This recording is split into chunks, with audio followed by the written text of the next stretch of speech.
we should be streaming soon. Let me go shift 11 so it's full screen. And I'm just waiting for yep, got a notification that we're live. Alright, how is it going? Once again, I am back in Unreal Engine. And all right off the bat, I think like if anyone here was watching this stream, perhaps me in the future, and they've gone from my previous stream to this one, there's a very clear difference in the ship model, and the reason for that is because I spent like literally a couple hours converting the ship from the flat back that it had to the cool engine-like layout that it has now. So, yeah, I literally spent hours in Blender making a ship engine. That's what happened. But yeah, I mean everything still works, of course, and like the ship just looks so much cooler, like with the engines. Like actually, oh my goodness, it looks so much better. But of course, that's not the only thing that that we've got to do. It's not just the model changes. So today, I'm going to be specifically focusing. Oh, it's a head dev. Hey, how's it going? You've joined at the perfect time because it's literally the start of the stream. So I made some minor changes to the ship model, added some engines at the back. So yeah, and since I'm so bad with Blender, it took me actual hours to come up with this design. I kind of knew in my head what I wanted to do, but oh my goodness, it took so long to make this engine. But now I'm actually going to be using the Niagara system and putting some thrust effects into the engine as well. And of course, I have no idea how to do that, but you might see I've got some textures here, and that is because I just happened to come across this tutorial, which was literally uploaded like what 4 days ago. And it's exactly what I wanted. It's a spaceship thruster in Unreal Engine 5. And this guy, Arghanion's puzzle box, I don't know how to pronounce his name. He goes through the entire process, of course, and even provides some masks for it, the thruster mask. And what I'll be doing in this stream is mainly following through the tutorial from start to end, and seeing how the Niagara system works because I've never used it before. So let's begin by first moving this Niagara system, this one that... Yeah, just to preface, this might be a little bit of a boring stream. I'm sorry you had that, but I'll just be following along with this tutorial, really. This thruster, move it away so that we can actually play around right here. And for the project, we do need 3 textures, which are available in the description to download. These textures will give us the shape of the particles that are being emitted for our thruster. The first thing we want to do over here is create a new Niagara system. Don't worry, I'm following a tutorial in the background as well. Oh, sweet. Which tutorial are you following? And this is, Unreal Engine is going to ask us what type, and we're going to... Niagara system. To choose a completely empty one. Completely empty one. And press create, and just call it NS thruster. Which, for some reason, it says that I've already named one here, so let me just put 01. And with this system selected, which is empty, we can drop it into the world somewhere, it doesn't matter where, as long as we can have it into view, so that we... Cool, let me do that as well. Whoops. So yeah, if you don't already know, this is kind of my test world, which it's literally just a third-person template, which I'm using to test, like put some random junk in and test my systems. Unreal Blueprints by Gorka Games, awesome. That's a great place to start.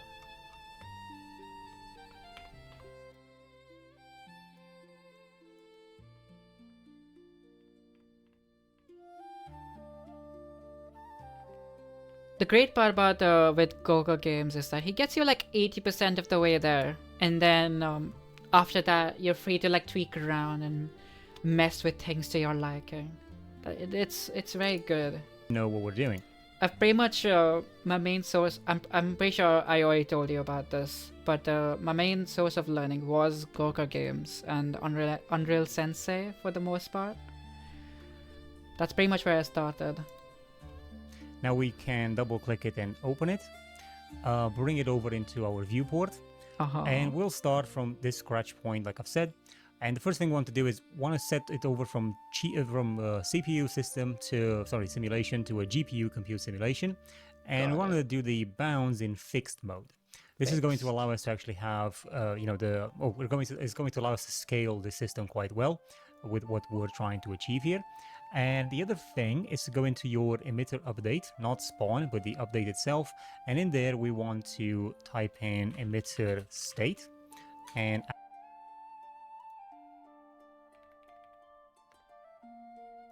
add that in. We're going to leave these to lifecycle mode for the system and scalability set to system as well.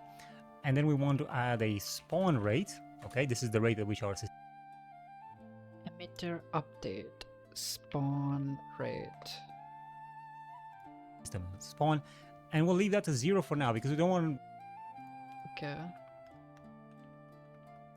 to spawn any particles, because the particles won't render anything and it's just going to chug our performance. Plus we don't have anything that kills off the particles, which is very important because you do want to be able to get rid of these particles as they keep getting created. So for that we're going to go over here and do a particle state again, and with this it has kill particles when their lifetime is over.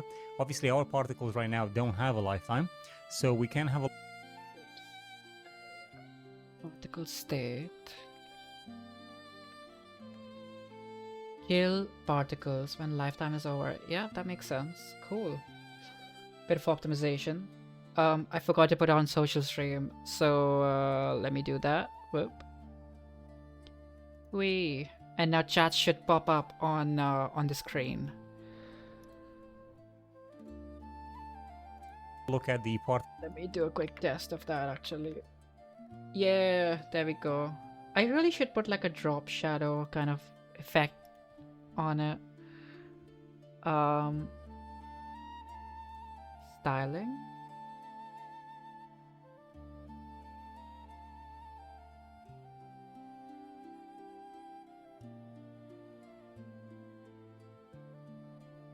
Visibility? I don't... Overlay? Force transparent background. Oh, okay. Translucent page background. Let me do a test of that. What software are you using to stream? I'm just using OBS. OBS with the Twitch encoder, like enhanced broadcasting settings. And this thing over here is just my, it's just to get the messages on the screen.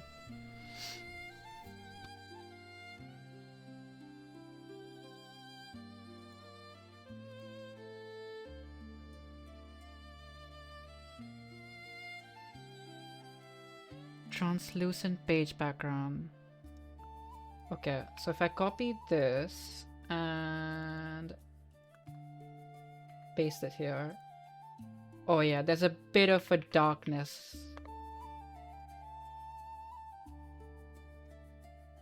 But now it's permanently there. Which I do not like.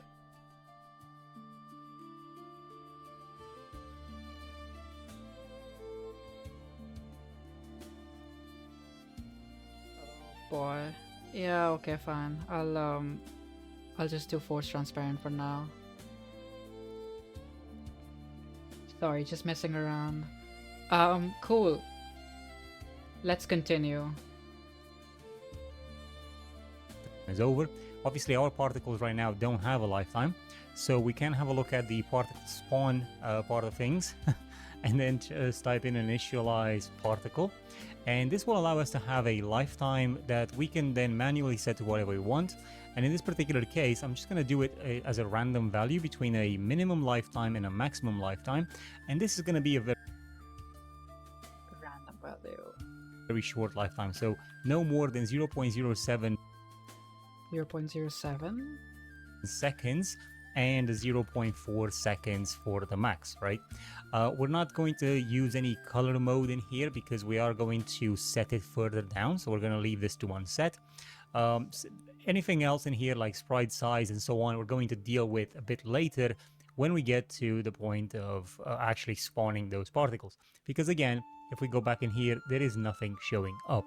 So from this point onwards, we want to create a shape. We want to add the material for the particle system, so to be able to see something as we then progress and create the frost effect itself, and then we can move on to the haze and the light that are being emitted as well. So let's move on to the material itself. We're going to go to our render point here and actually click on the sprite render. This is going to have a default material that we're not going to use, but instead over in here we can right click and create a new material. Okay, so he's making a new material for the thrusters. Material _ thruster, I'm guessing. Video called thruster, maybe something like that. Wow, And what then a we surprise. can, double click it to open it. I'm just following through the tutorial all the way to the end. And then I'll be modifying it according to what I Over want. in here, we do want to change its state. But currently I'm just learning. Just to let you know. And we want to go from, like with the material domain stays to surface, but the blend mode is going to go to translucent Surface. Blend mode is translucent. gray transmitted. That makes sense. This might be a bit different if you're using a previous Unreal Engine version, but again, translucent is still going to be in the name. So you want to put that to translucent, and then you want to set it up as unlit. You don't want to receive any light on this. And then the rest of the settings in there, you're just kind of going to leave them the way they are for now.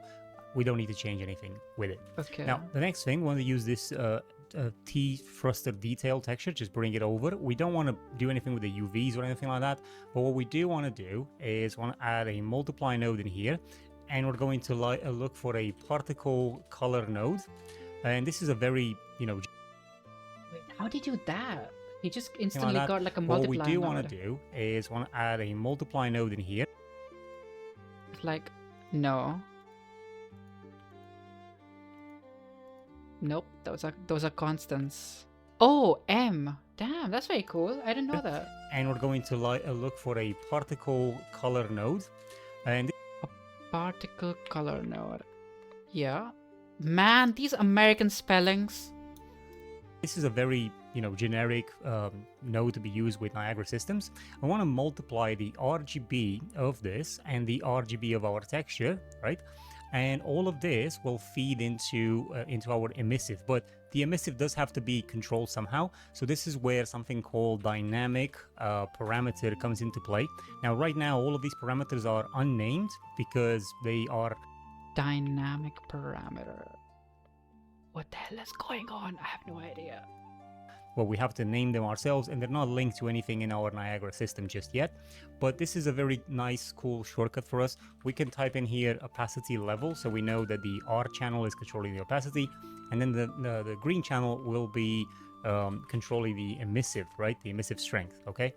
Now, we're going to add another multiplication node over here, and we want to connect this color system for the emissive, and we want to connect that to our to our emissive node from here, like that, and this will connect to our emissive color. So we're just using the particle color data, multiplying it with the texture that we're using, and we're also using this emissive intensity to control that emissive color that the particle is going to have.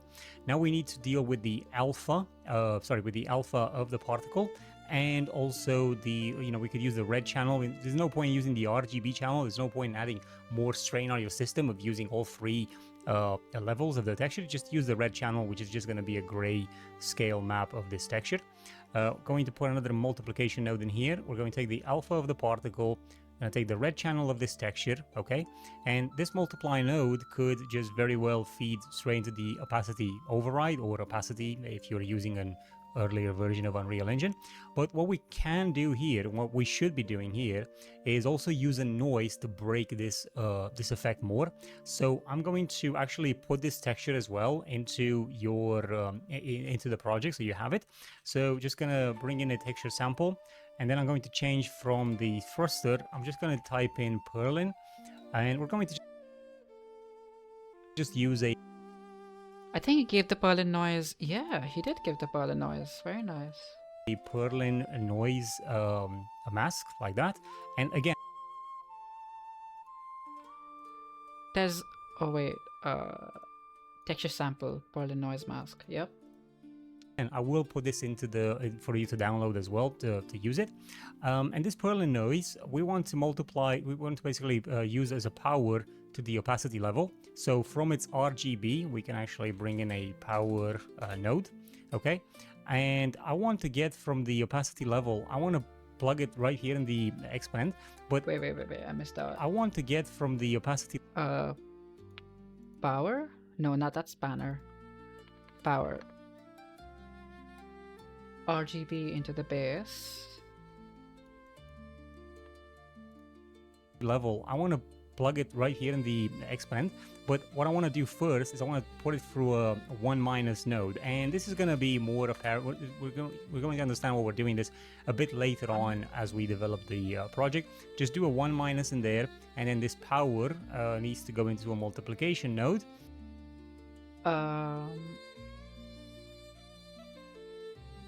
I really wish he would explain what he's doing a bit more, because I have no idea what I'm doing.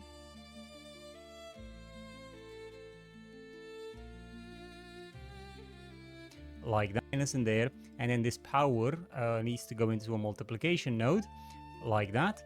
And over here, we could just simply connect these like this and we'll be done. But what I want to add here in the middle is a soft opacity node. So wait, so the opacity override is not coming from here? Okay.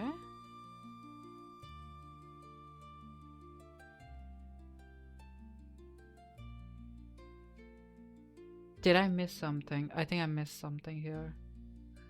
The emissive. Oh, I see. The emissive is the one that goes here, not the opacity. And the opacity.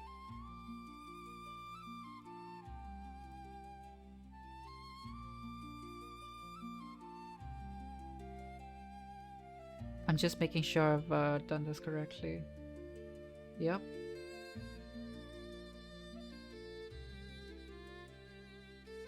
this will be done. But what I want to add here in the middle is a soft opacity node. So just type in soft opacity. You should be able to find this node. Soft opacity. It is an engine node. Just put in your multiplication, your multiply needs to, this multiply in here would need to connect with another multiplication like that, okay? So we can take the output, use depth bias of the soft opacity node and put it. This multiply goes into a different multiply. Okay. It's like so. Now, and then this goes into a. Okay. It will give us an error because this opacity in does need a value. We can right click it and promote to a parameter. And this parameter could, we'll use a value of 0.8 for now. And now we're going to press apply and the material is ready for our sprite to be used. We can go back into our material, to our Niagara system over here. And in here, we just drop the new material that we've created. _ thruster. Oh, not here. Here. Like that. Now bear in mind that this is a material that is using a texture of 3 by 3 sort of setup, like three points of the texture this way. We need our Niagara system to read this information. So this is very easy. You go back into your Niagara system with the sprite render selected, go to your sub UV and Sub UV. change the sub image size to 3. Can this thing please stop running? Yeah, thank you. 3 by 3 by 3, and that's done. We're also going to add an extra node later on to help us use this further, but for now this is fine. We just now need to add the rest of the nodes. If we go back in here, we still can't really see anything. Can I see anything? No, nothing at all.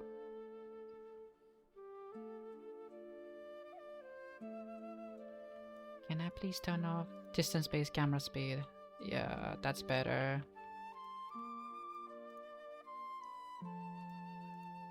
But we are about to correct that in the next step. It's so difficult finding tutorials because I have to run UE4. My hardware can't run UE5. Oh man, that's so unfortunate.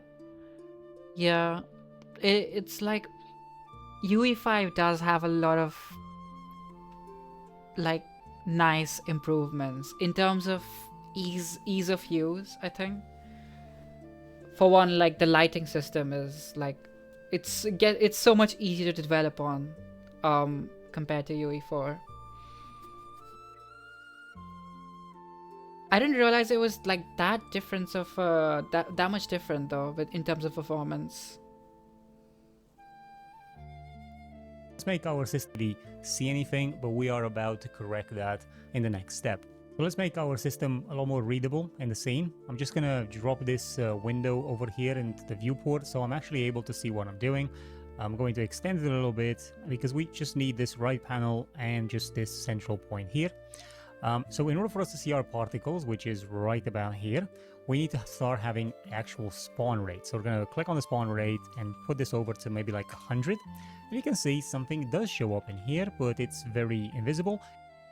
Okay, so I still do not see anything.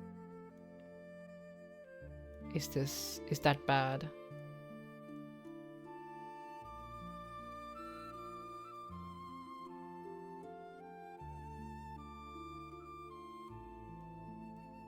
I have a feeling that might be bad.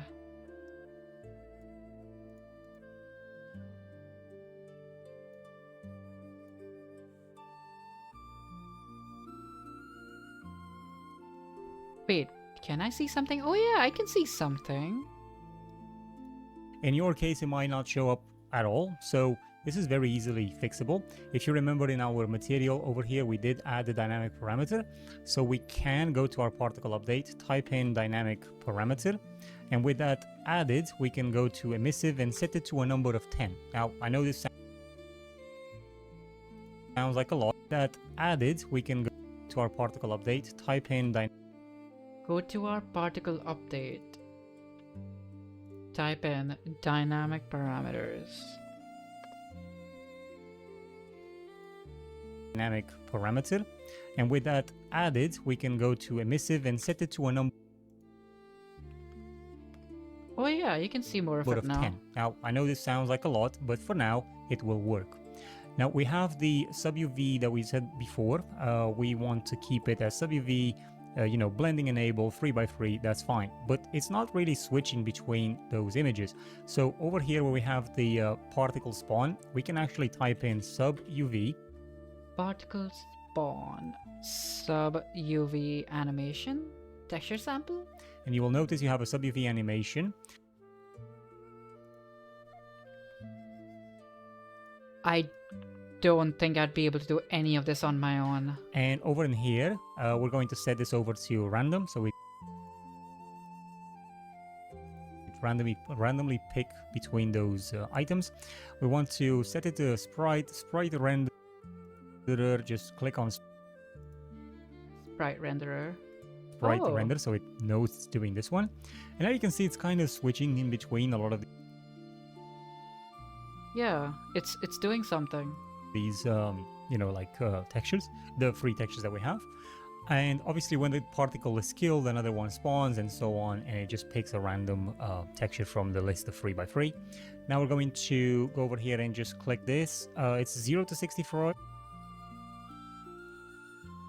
63. You can reduce this if you want less of this sort of like like this effect, but for now I would keep it the way it is. I wouldn't change anything until you have to.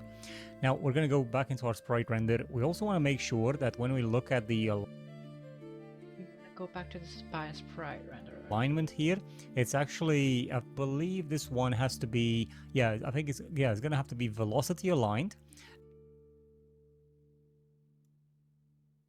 Alignment, velocity aligned.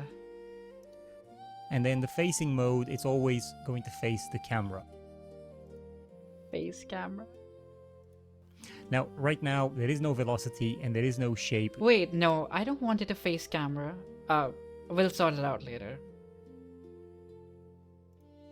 That this system is encompassing. So this is where we again are going, and there is no shape that this system is encompassing. So this is where we again are going to add a new shape location spawn system, and this by default will be a sphere. We want to change that over to a cylinder, not a sphere. Cylinder. Okay. And this is going to help us with our, basically our driving shape for the system.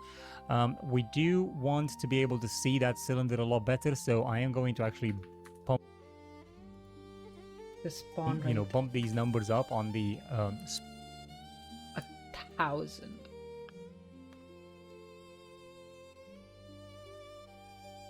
Okay. Spawn rate of these particles. You can kind of see the cylindrical shape, but if that's not... Wait, what just happened? Why are there two of them now? What did I just do?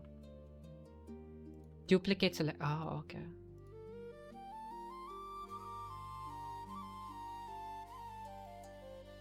Spawn rate 1,000. Cool. Very apparent of these particles. You can kind of see the cylindrical shape, but if that's not very apparent to you, we can go over here and just do a lot higher cylindrical shape. Shape location 500 height. Yeah, okay. So that's the shape that we have. You can kind of see the particles are spawning in that way. Yeah. But we need these particles to go in a direction. So we are going to add a velocity. So it says in here, add velocity or add rotational velocity. In our case, we need the add velocity. Where was that? Particle spawn. Add velocity. And then we're going to click on fix issue, so automatically we are adding the solve forces and velocity node over here. We're going to put this velocity right under the shape location, which is fine. The sub UV animation can go... Sub UV animation is going to go below. Wait, why do I have an add initial forces? I don't remember adding that.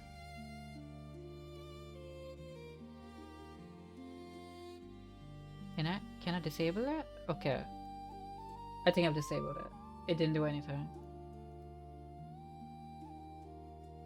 Can I remove that? Thank you.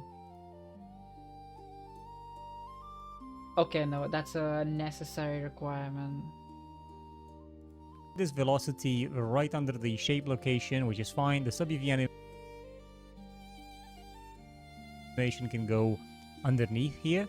So with the velocity itself, we're going to change it to in cone because that's what we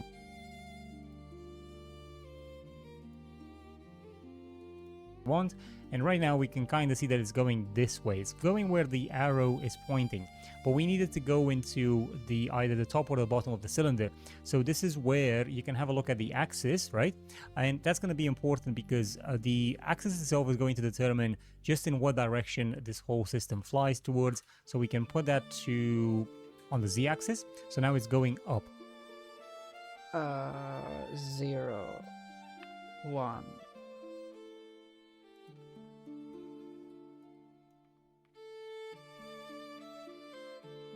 Is it moving at all?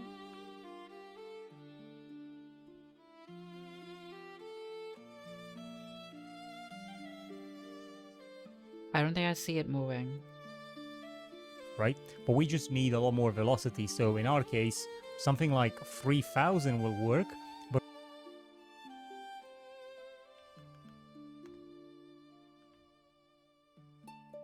yeah, something is off about this.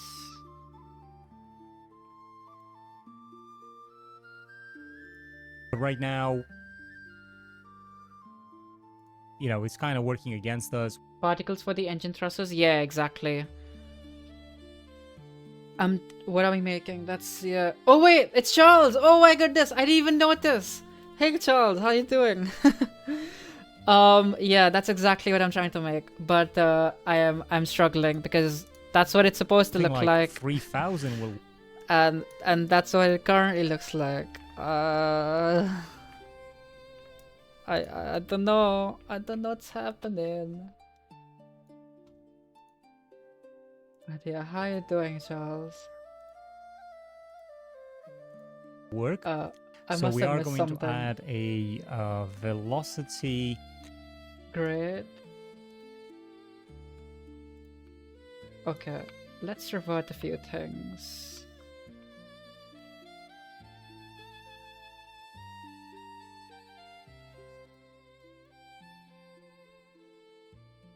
Within the particle spawn, it's gonna be a very boring stream because I'm literally like going step by step through the tutorial.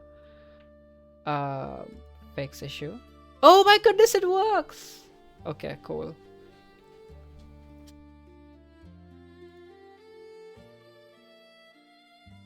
In cone. And it goes towards the z-axis at 3000. Whoa! Whoa! That's awesome. But yeah, I'm gonna give before we do any of that, I'll give you a quick demo of where I'm at right now. Whoops. You weren't supposed to see that.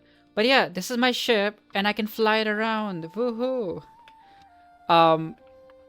And this is my tiny little planet, but it's not the only planet, of course. Let's see. Let me show you my big boy level. There we are. Ho ho ho! Ho ho ho! Yeah. You got seamless transition from space to the surface of the planet. And the sun is somewhere. There's the sun. And of course I've got my boy, my moving body, which I can look behind me. Don't worry about it. Damn it, I was supposed to... Your game is better than Outer Wilds. Don't say that, man. Outer Wilds is legendary. But yeah, I can place a cube inside the ship, and it... damn it, I forgot to update the ship collision. Oh, it's all falling apart. Ship collision, remove collision, auto convex collision. Just... it's gonna take a while.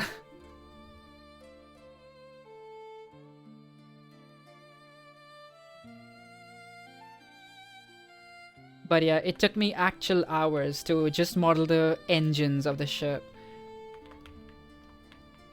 Oh, that looks so messy. Don't worry about it. Just don't worry about it. It's fine. Can I go back to the ship and the ramp? Remove collision, auto convex. I think this one can be quite simple. Yeah, there we go. And the mirror, remove collision, auto convex. We'll give it similar number of vertices. Cool. And now we can. The ramp is a bit weird. We'll just ignore it. Oh no, the collisions are so messed up. Okay, I've placed it inside the ship. That's great. And I can now fly with it. Woohoo! And I can leave Earth. That's what Earth looks like apparently. It's just water. It's nothing else. But yeah, that's pretty much what the mechanics that I've got so far. And I wanted to work on the ship engine thrusters, so I'm following a guide for that.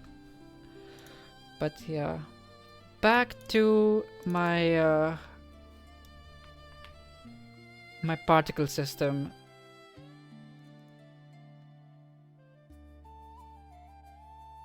Where were we? Objects, materials, nope, thrusters, and M underscore thruster? No. It's NS underscore thruster. There we go.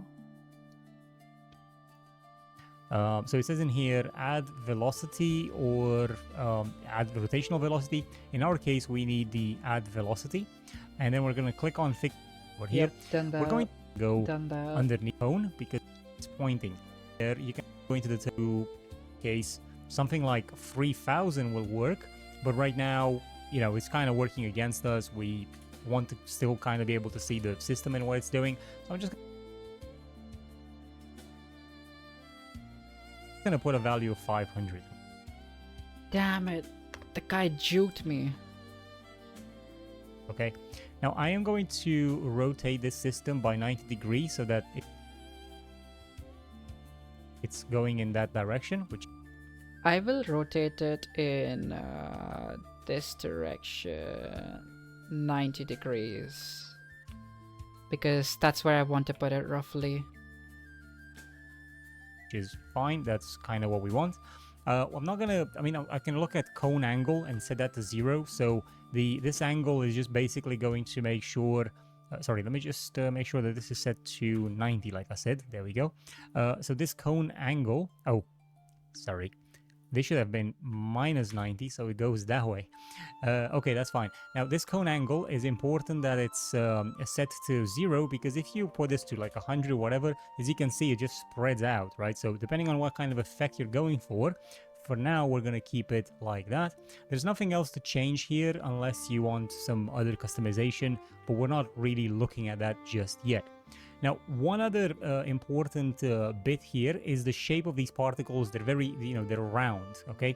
So if you go into the initialized particle in here and we have a look at the sprite size mode, we can actually go for a random non-uniform setup, okay? And we're going to make these particles quite big. So the first thing we're going to do, minimum size of 10 and 80. And then the other size is going to be like 80 to maybe like 600. So now you can see just kind of what type of effect we're getting. Oh, hell yes. That looks awesome. Go back a little bit and have a look at this. See how nice that is? You might... Now I'm going to go back a little bit and... Go back a little bit? What did he do? Have a look at this. What type of effect we're getting. Now I'm going to go back a little bit. Okay, he just reset this. Fire. Yeah, it's gonna be fire soon. That looks so nice. And have a look at this. See how nice that is? You might want to copy your system now and make a copy of it so that you can add this as extra effects on top of. Got it. Make a copy of it.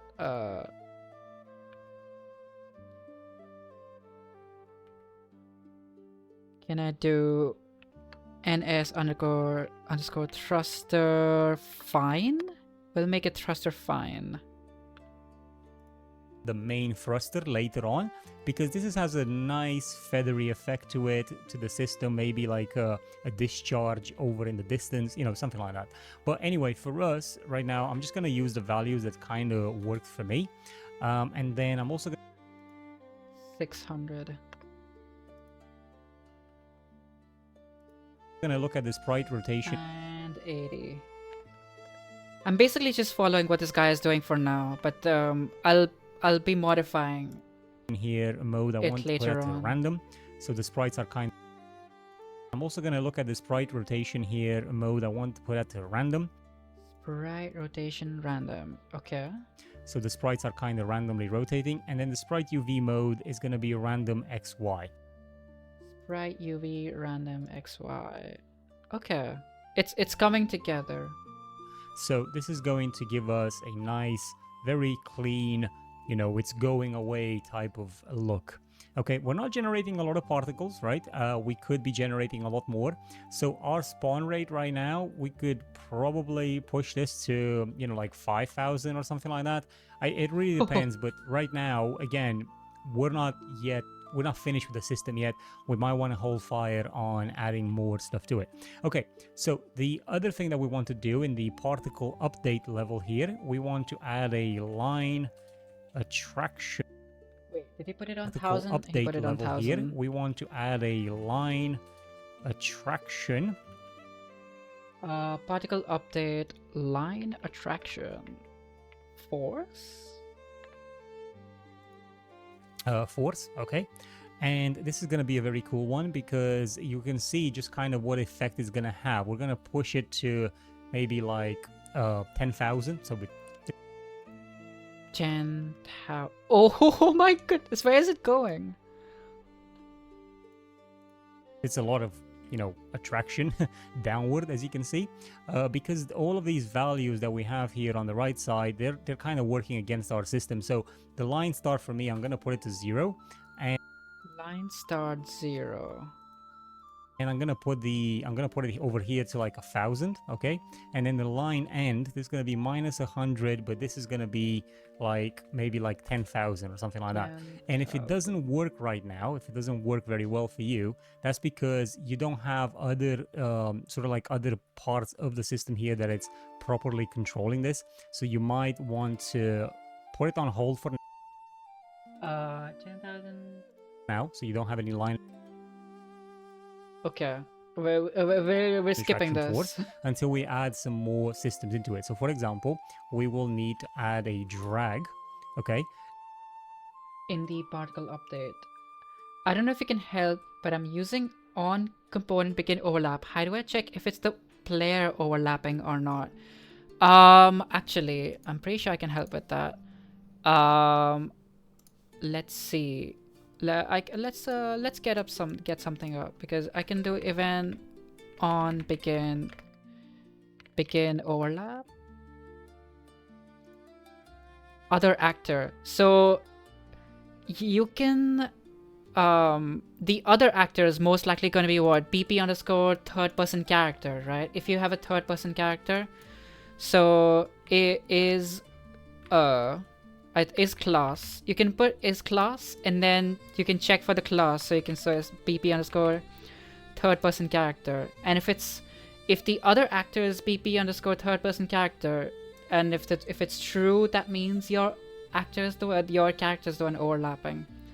I think that makes sense. Like, give that a shot and see if that works for you. It should be pretty simple.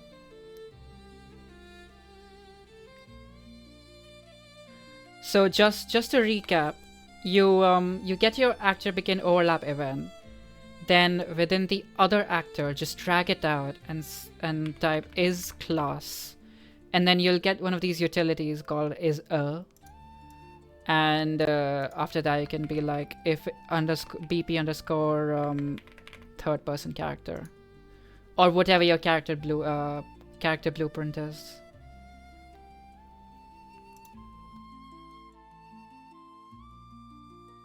It works? Awesome! No problem. I'm happy I could help. I'm actually surprised that that worked first time. And this to it. So for example, we will need to add a drag, okay? Oh boy, I've lost my train of thought. Where's my particle system? There it is. We'll need to add a drag. More systems into it. So for example, we will need to add a drag, okay? And this drag is going to help us to be able to, for example, let me just push this number up, maybe like 10 or 100 or something like that. It's going to add this Huh. What did it add exactly? It's like a drift almost. Level of dragging the particles, kind of, you know, reducing their velocity, so to speak, but it's also going to be able to be used to kind of condense the node. And he's added it after the dynamic material and solve forces. Okay, so it's in the right spot-ish. In. So we're not going to leave that to more than 1 for now. Again, this is a parameter that you can play with later on as you see fit. But for now, we're going to leave it there before we move on to the next step. Also, like I said at the start of the video, you can get access to this project for free on my Patreon page. If you head on over there, you can just download it and either follow along or just use that as a template directly. But I would strongly recommend that you finish off the tutorial before proceeding so you can fully understand the workflow and what changes you can apply to it to make the system work for you rather than, you know, not knowing what you're doing. So yeah, don't worry, man, I agree with you. Looking at the shape location for the cylinder over here, we want to change the height over to shape location 100, and then we want 100. Want to do the radius to about 50. So we 50. So okay, we have a beam that's a lot you know, it's not as big as it was before. And also you want to look here where it says surface only band thickness, just set that to a 0, that's fine.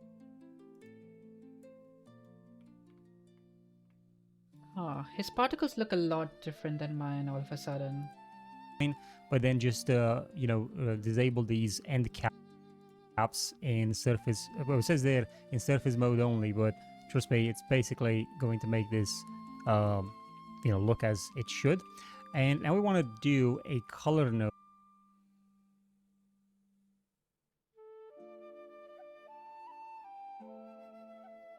Is it because the sub UE animation is above the add velocity? Maybe, it's hard to say. You know, look as it should. And now we want to do a color node over here because the color is going to help. Should, and it's based and said that is it 12. We want to, so we have it over to 100. Looking at the shape location for the cylinder over here, we want to change the height over to kind of you know, reducing their velocity, so to speak, but it's also going to be able to be used to kind of condense the node in. So we're not going to leave that to more than 1 for now. Again, this is a parameter that you can play with later on as you see fit. But for now, we're going to leave it there before we move on to the next step. Also, like I said at the start of the video, you can get access to this project. And what the cylinder over here, we want to change the height over to 100, and then we want cylinder height is 100 to do the radius to about 50. Right. So we have a beam that's a lot you know, it's not as big as it was before. And also you want to look here where it says surface only oh damn, I just duplicated it again for some reason.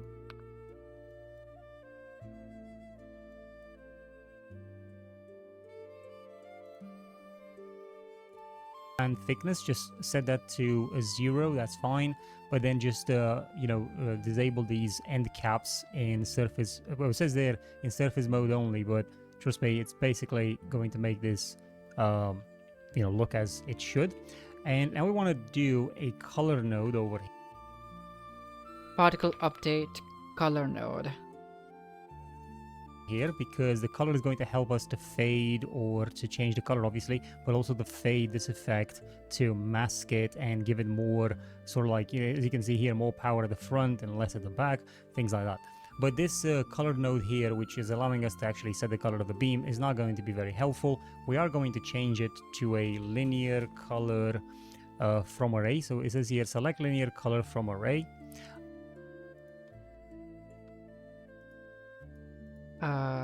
Linear color from array. And now we have an array sampling mode that we can then change to an interpolate. Now the interpolation itself, we can change that to from curve, so a float from curve like that. And we don't actually need to change anything here for now, but when we look at the color data, when the color array, we do have two colors right now. So the colors themselves, if you open them, you'll notice that they're all set to 0, 0, and 1, 1. Oh, cool. 1, 1, and so on, right? As you will notice, this here is the central point of the color, and then what's at the back, which is this black one, is kind of like what comes at the back, right? That's kind of the whole purpose of it. So you can see there that as I make this blue, it will start being blue right here at the back, but then at the front is white. So this Very white, cool. we can change that to maybe something like an orange. Now here's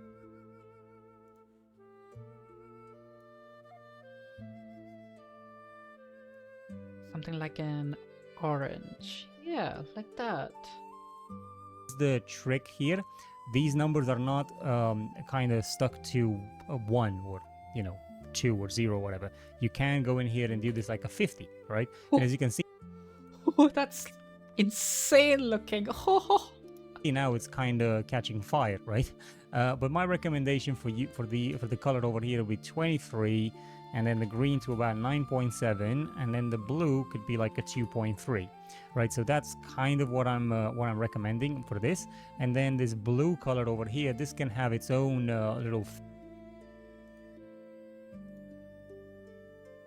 thing as well, which again, it's like, what type of colors do you want to set? Do you want the blue? Do you want something else? The thing is, you can kind of see right here at the end it's happening, but because the emissive is so high in our dynamic material parameter here, so we can set that to like a 1. Oh boy, what did he just do? Put the emissive to 1. We're not really able to see much, right? By the way, this opacity here, right now, as you can see, if you can set it to -1 or whatever, the opacity will go away. But if you set it higher, it will bring more of an effect of the whole system. So going back to this color here again, we can set this blue to something like, so we can try like a 0. Color? 0. No reds. And then maybe like a 1.5 here, and then the blue 1.5. channel could be like a 5, okay, something like that. Or maybe you want to make it stronger, maybe like a 10, so you're able to see it right there at the back, okay? So this kind Honestly, I can't see it at all. Wait, I can't see it. It's like faintly there. I kind of want more blue. it already has the look of this system over here. It's just a few more tweaks to be done in order to finish it. Now, in terms of the actual, like this point here, this end point for the curve, I would get this to like 0.5. Endpoint of the curve should be 0. Oh, there we go. There's more blue. So let's just try, or 0.6, something like that. So the more this point here goes towards 0, the more this color takes a point right there. So you want to kind of maybe put it around there, right? It's really up to you. It honestly depends on your preference here. There is no right or wrong way to go about this. This is predominantly the way that you see the system unfolding. And now if we have a look at the spawn rate and we do like a 5,000, you can see that it's Spawn rate 5,000. Oh, hell yes. Oh, that looks so cool. Right, let's have a proper look at that. Oh, wow. God damn. kind of, shaping up now. Now we can go over to our line attraction force here. And enable that? Oh my goodness, that just whoa. And this is where it's kind of going in various different directions. So this is the point that we kind of need to sort out here. We could reset it. 3,000.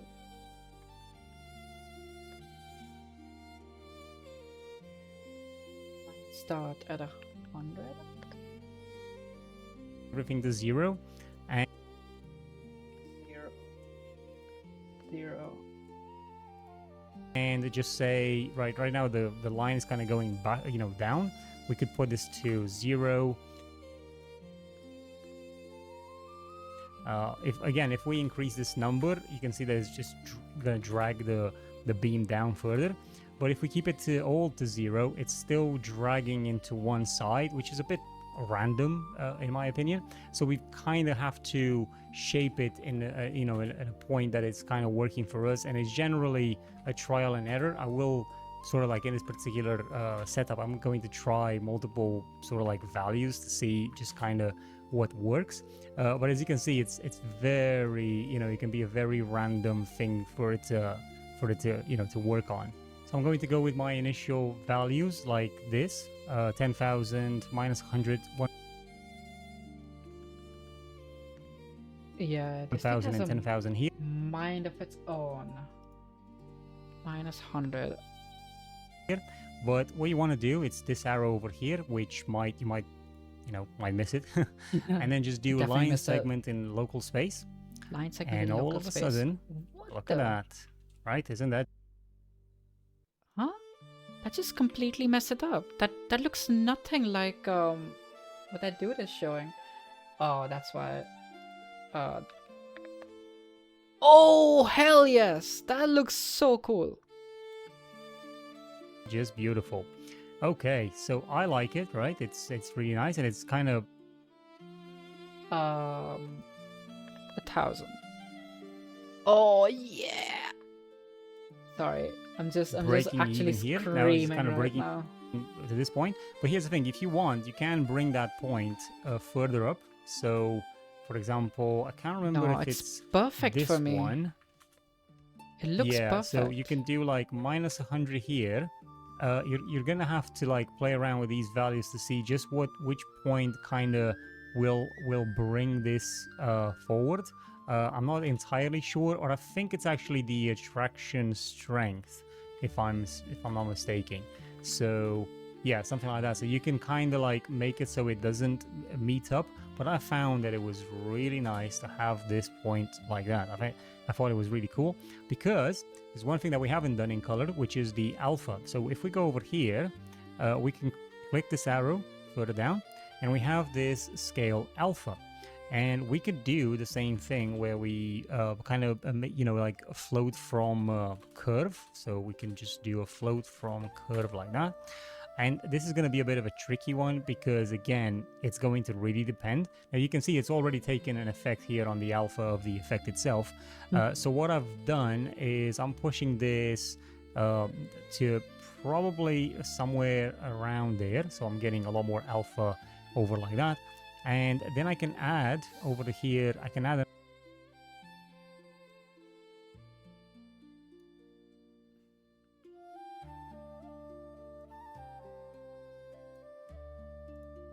another point. I know this panel is a bit small, so might not be very good to view, but I can drag this effect.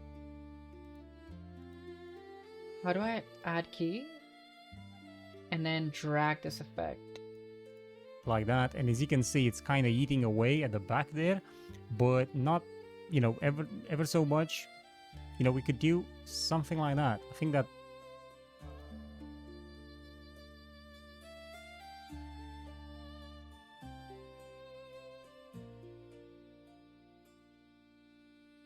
Wait, 1.5 minus 1.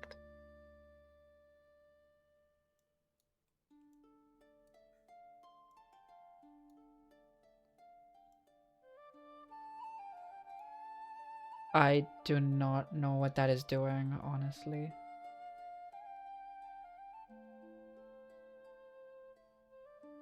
Yeah, that looks about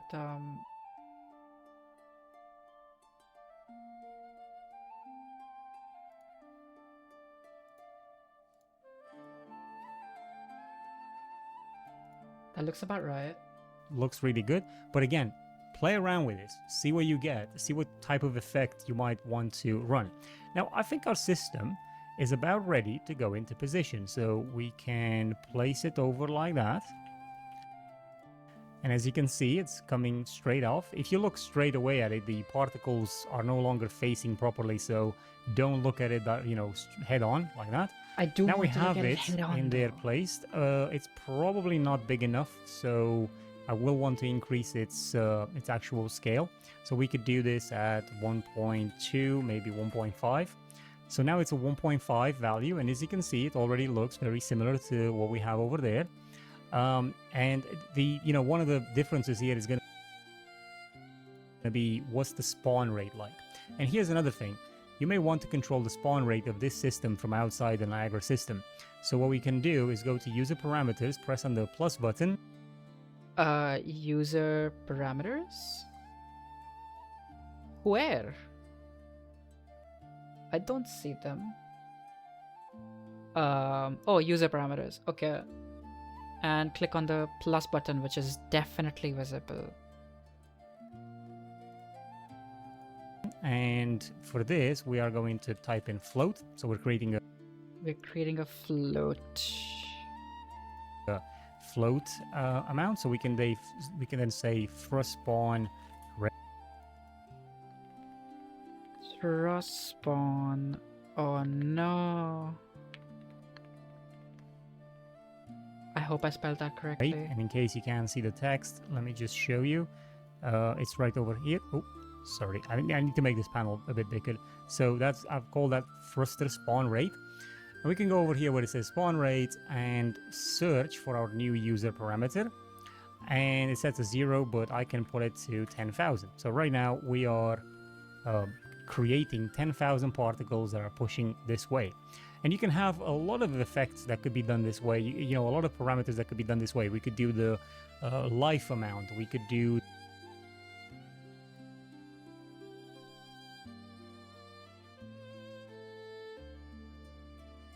the attraction. We could do the drag. Like, drag does have a point. Like, as you can see here, drag is limiting how much this kind of comes out, which is, it's quite nice. So again, we could do like a 0 drag. I think you can even do like minuses, although it's going to have a similar effect. Or you can do like 100. So the drag point is going to help a lot to shape up this, the look and feel of the system even more. Sounds and good. Right now, if we go into our dynamic material parameter, we do have an opacity level that we can set to 1 or 2 or 3, and you can see just how the effect just becomes a lot more prevalent. Or we could do like 0. I like to do like a -2, and then possibly Dynamic material parameters. Okay, this is all subjective, I guess. So I'll keep it at 0 for now because I like the fact that I can actually see it. a higher emission. But again, that's your choice. It really depends on what kind of look and feel you're going for. Or we could do an opacity level of 1. Okay, now the next thing, we might want to still work a little bit on the shape of this if you want, but it's effectively done, the thruster itself. Now we can have a look at the heat wave, because you can see there's a heat coming off of the system as we look at the thruster. And for that, we can actually copy this system, but first let me make sure that we disable it and then make a copy of it, put it over here. We're going to enable this former system, and then this one, just put a spawn rate as something, very small. So I'm just going to, oh, this is a problem, isn't it? Let me just turn that on, but then I'm just going to go over to spawn rate, and I'm going to revert this to default, and we're going to do Oh, right. maybe like a 500 in spawn over here, okay, for this particular one. Now, on this system, we don't need a shape, location, cylinder, and we do need an add velocity. Shape, location, cylinder. And we don't need a shape, location, cylinder, and we do need an add velocity and cone point. We will need a sub-UV animation, particle state for sure. We don't need a line attraction force. We do need a dynamic material parameter. We do need the drag, soft forces, and we don't need a color. so that's No fine. color. Obviously, we need a new material in our sprite render over here. So yeah, that's kind of it. So let's just create the material, because this is going to be the main thing. Go to new material, called M heat. Okay, we can. Okay. New material instant. New material, call it M underscore heat. And double click this material and now work on it. So in the material itself, I've just created one quickly. We want to make sure we're in translucent gray transmittance mode. Again, Okay. and if you're on a previous version of Unreal Translucent gray transmittance. Engine, just use translucent mode. Then you want to make sure that you're using surface translucency volume. You want to disable fogging.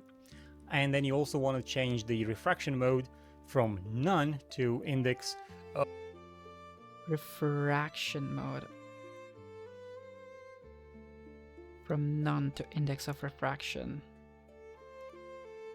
refraction. This will give us access to the opacity override point and also to the refraction node. Now, I've added these nodes here, right, for just to basically speed things up. A metallic, a specular. Okay, he's got a base color of white. Essentially, he's copying whatever he's got on the screen right now. Then a metallic. Is that a parameter? That looks like a parameter. Of 0. Then another parameter for the specular. Then a parameter for the roughness. And a parameter for the opacity. And he has renamed that to just opacity. Roughness and everything else. I'm going to connect this multiplication to. Oh yeah, there are some multiply nodes as well. Multiply to a flatten normal. Then another multiply. Then this gets connected to the normal. Normal, and then it's also going to go to refraction. It's gonna go to refraction. Here is where we're going to bring our textures. So for this one, I've got a thruster normal, which Content, objects, materials, no, thrusters. M underscore mid. Is this the water normal? Thruster normal. Is it just me, or I cannot find the thing that he's got there?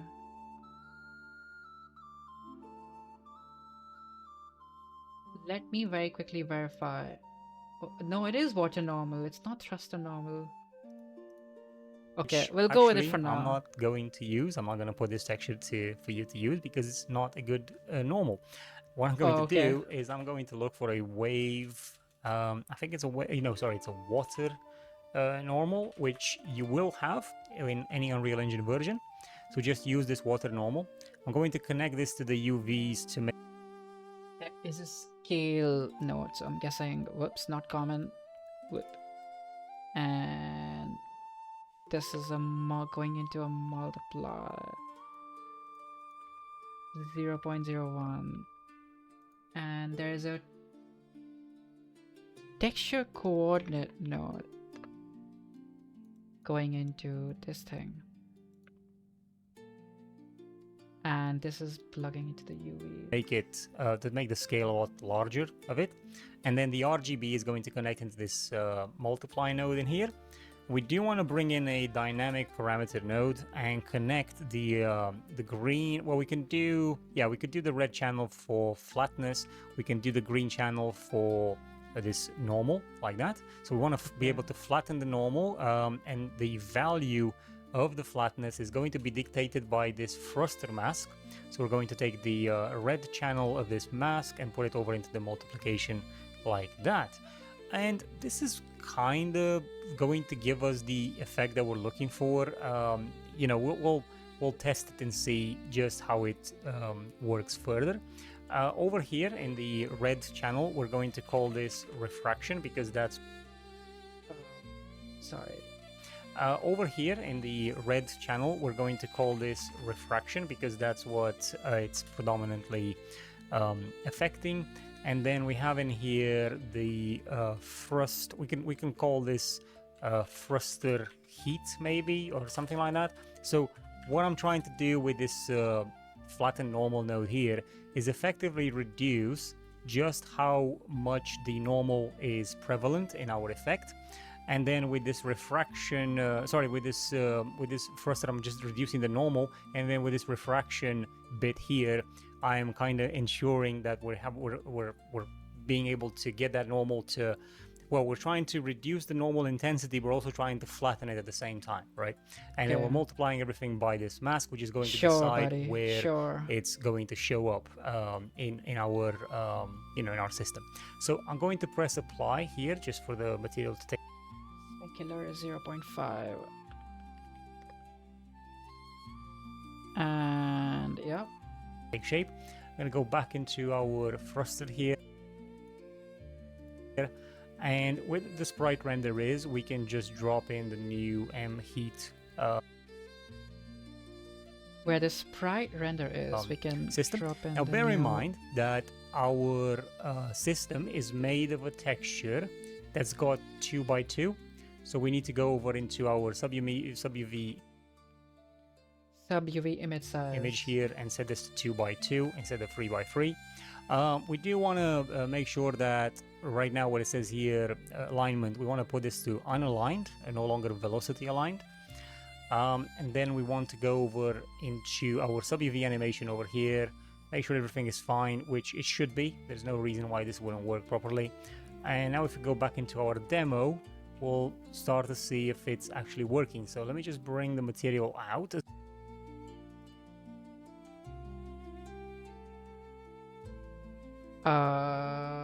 Okay. Sorry, the Niagara system out, just to be able to kind of see what we're doing. Go back in like that.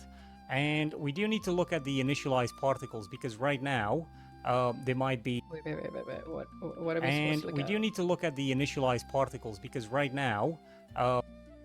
Initialized particle for the for this guy. They might be, there is a chance that they might be dying maybe too quickly, or maybe they're just not big enough, right? So for me, I'm going to change from a random non-uniform mode to a random uniform mode, which is allowing me to then to set the scale here to 300 by 6. 300. 600? 600, for example, but I'm still not seeing that system. So I'm just going to go over here into the Dynamic material. Dynamic material parameter, make sure that that's set up right, okay? Because for the refraction, we want to be able to use it as a float from a curve. So I'm just going to put that as a float from curve, and my god, look at that thing. Okay. Mine does not look like that horrible mess that he's got there. I don't know what I'm doing wrong.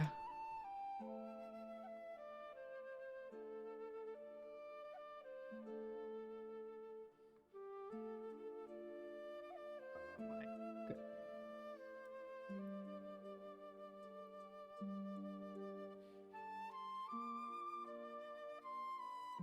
So, yeah, I'm gonna take this bit over here, I'm gonna put it up, and then this bit, I'm gonna put it down. By the way, if you hold shift and drag down, you will just go down in a line like that. So you might want to put this to, well, let me just see, 0. 0.56.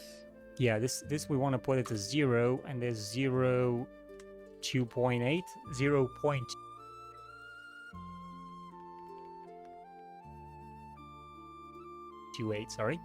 And then this other bit, this other node, we wanted to put it to 0.5 on its sorry, no, 0.5 on its height.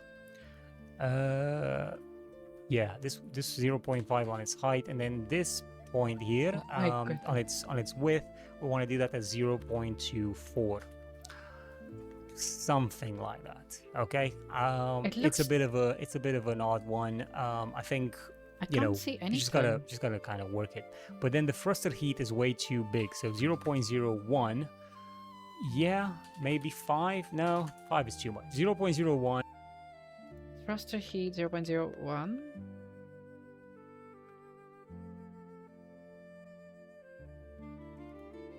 Might be just enough. Now, your scale might still be too big.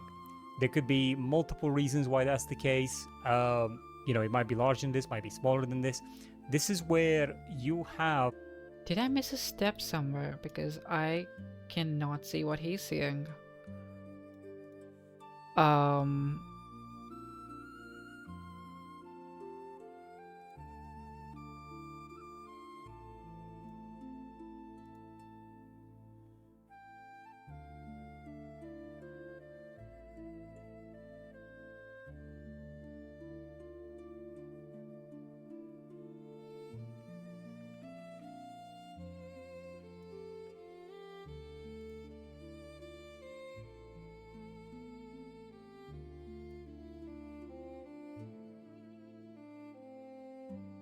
Cutout texture.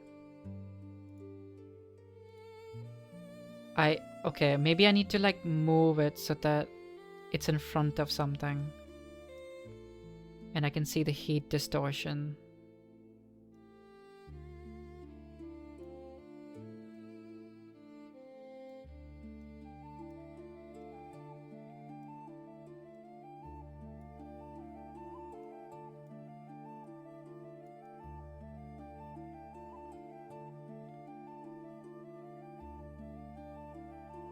I mean, I don't see anything. Like, there's literally nothing different between these two. So, what did I miss? That's the question.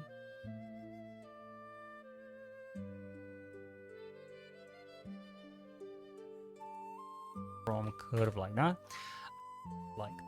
And for that, normal, which you want to disable fogging, and then we're going to do maybe like a 500 in spawn over here, okay, for this particular one. Now, on this system, we don't need a shape, location, cylinder, and we do need an add velocity and cone.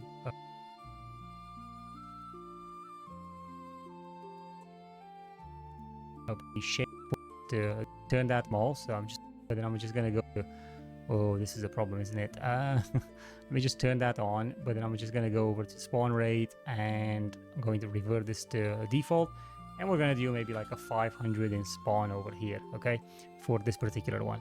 Now, on this system, we don't need a shape, location, cylinder, and we do need an add velocity. We do need an add velocity. In cone point. We will need a sub-UV animation, particle state for sure. We don't need a line attraction force. We do need the dynamic material parameter. We do need the drag saw forces, and we don't need a color, so that's fine. Obviously, we need a new material in our sprite render over here.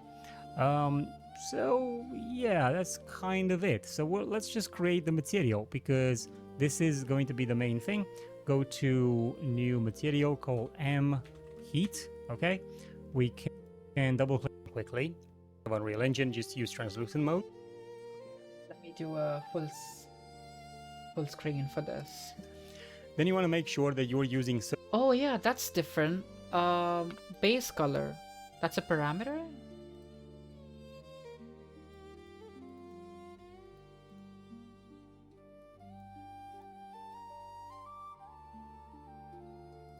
Surface translucency volume. You want to disable fogging. That you're using surface translucency volume. Engine, just use translucent mode. Default lit. Then you want to make sure that you're using surface translucency volume. Yep. You want to disable fogging, and then you also want to change the refraction mode from none to index of refraction. This will give us access to the opacity override point and also to the refraction node. Now, I've added these nodes here, right, for just to basically speed things up, a metallic, a specular, roughness, and everything else. I'm going to connect this multiplication to normal, and then it's also going to go to refraction. Here is where we're going to bring our textures. So for this one, I've got a thruster normal, which actually I'm not so multiply scale a lot larger of it, and then the RGB is going to connect into this multiply node in here. We do want to bring in a dynamic parameter node and connect the green. Well, we could do the red channel for flatness. We can do the green channel for this normal, like that. So we want to be able to flatten the normal thruster mask. So we're going to take the red channel of this mask and put it over into the multiplication like that. And this is kind of going to give us the effect that will works further. Over here in the red channel, we're going to call this refraction because that's what it's predominantly affecting. And then we have in here the so reduce. Trying to do with this flattened normal node here is effectively reduce just how much the normal is prevalent in our effect. And then with this refraction, with this thruster, I'm just reducing the normal, and then with this refraction bit here, I am kind of ensuring that we're being able to get that normal to, well, we're trying to reduce the normal mask, which is going to decide, also trying to flatten it at the same time, right? And then we're multiplying everything by this mask, which is going to decide where it's going to show up in our in our system. So I'm going to press apply here just for the material to take shape.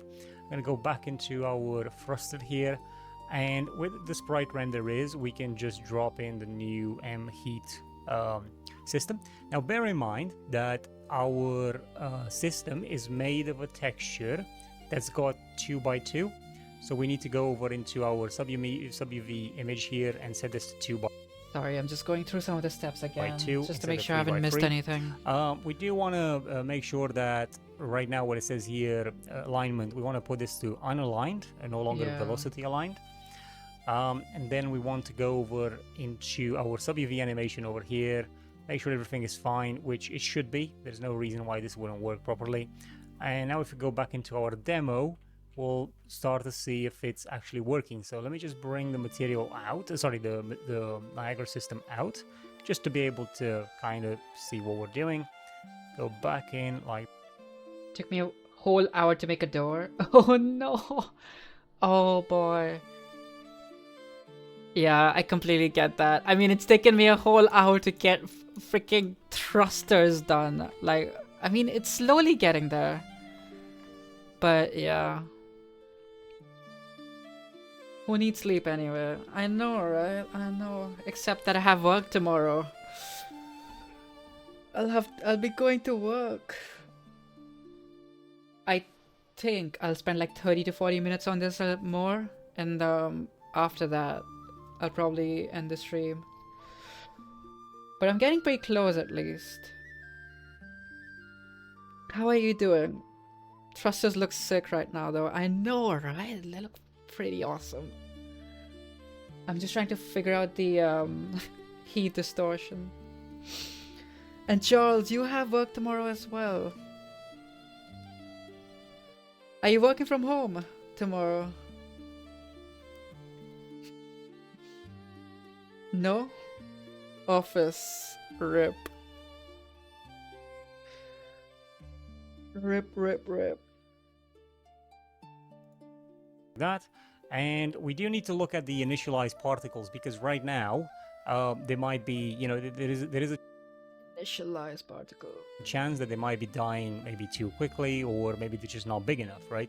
So for me, I'm going to change from a random non-uniform mode to a random uniform mode, which is allowing me then to set the scale here to 300 by 600, for example.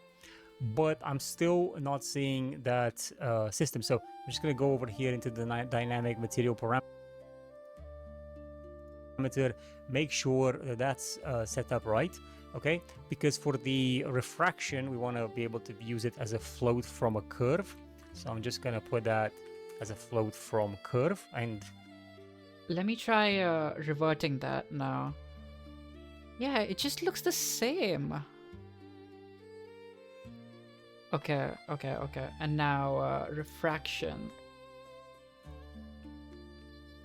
What if I just like ridiculously increase it?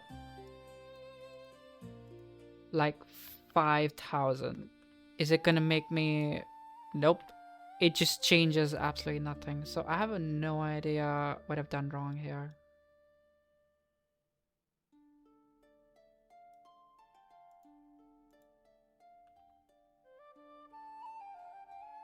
I may have to park this for now.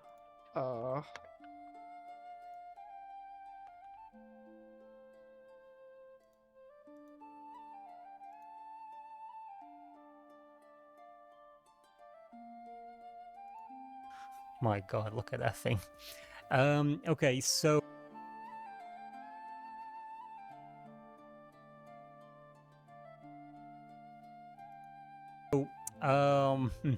yeah, I have a feeling there's something related to this animation log. I think this is telling me something.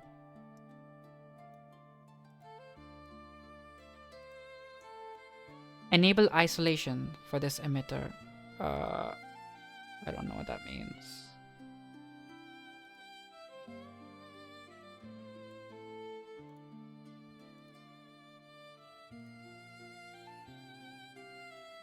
I'm gonna take this bit over here. I'm gonna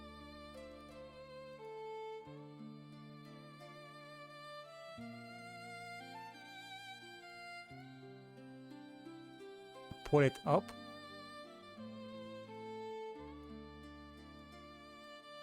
Okay, we'll go through the tutorial, and if it doesn't work, it doesn't work. What can we do? I've got very close to what I wanted anyway, so I don't mind too much. Dynamic material, refraction, load from curve. And then this bit, I'm gonna put it down. By the way, yeah, this we want to put it to 0, and there's 0, 0.28, sorry. And then this other bit, this other node, we wanted to put it to 0.5 on its, 0.5 on its height. Something like that. Okay. It's a bit of an odd one. I think, you just gotta kind of work it. But then the thruster heat is way too big. So 0.01. Yeah, maybe 5. No, 5 is too much. 0.01 might be just enough. Now, your scale might still be too big. There could be multiple reasons why that's the case. It might be larger than this, might be smaller than this. This is where you have obviously a dynamic material parameter here, but you can also add a scale, not a scale color. We need to look at a scale sprite size. Okay, so the scale sprite size is going to allow you to, again, with a curve, be able to get this to be bigger, maybe something like that. So now you can see it. If we disable the main, Can I see it? The answer is no. main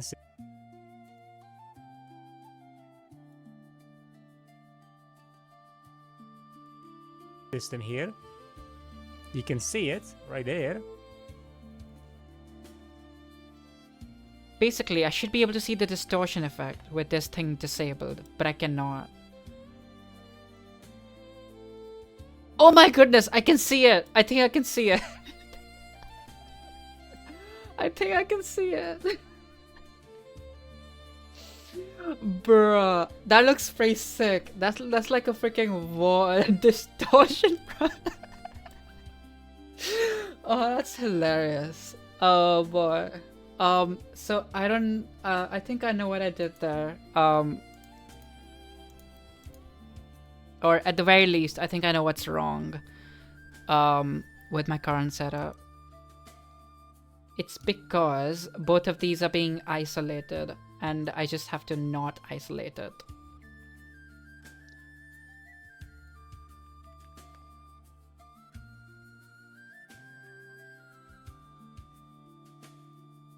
And it's 0.2. Damn, it looks weird now. just a little bit bigger than the actual thruster itself, which I think is fine. I think it works. Is it because of the scale sprite size? Let me remove the. Oh my goodness. Okay. We may need to go back a little bit more.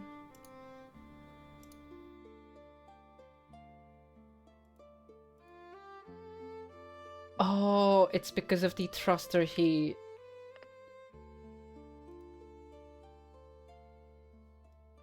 There we go. That looks better.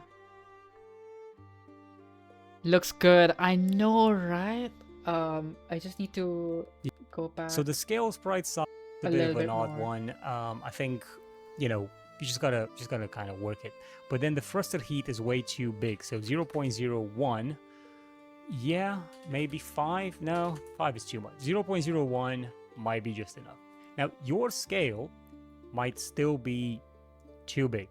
There could be multiple reasons why that's the case. You know, it might be larger than this, might be smaller than this. This is where you have obviously a dynamic material parameter here, but you can also add a scale, not a scale color. We need to look at a scale sprite size. Okay, so the scale sprite size is going to allow you to, again, with a curve, be able to get this to be bigger, you know, maybe something like that. So now you can see it. If we disable the main system here, you can see it right there. Maybe something like 0.28 and 0.45. And it's just a little bit bigger than the actual thruster. Okay. So let me disable this and see what it looks like. Yeah, that's pretty good.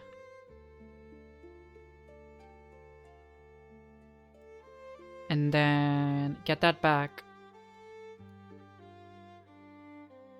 I don't like the fact that it's not long enough.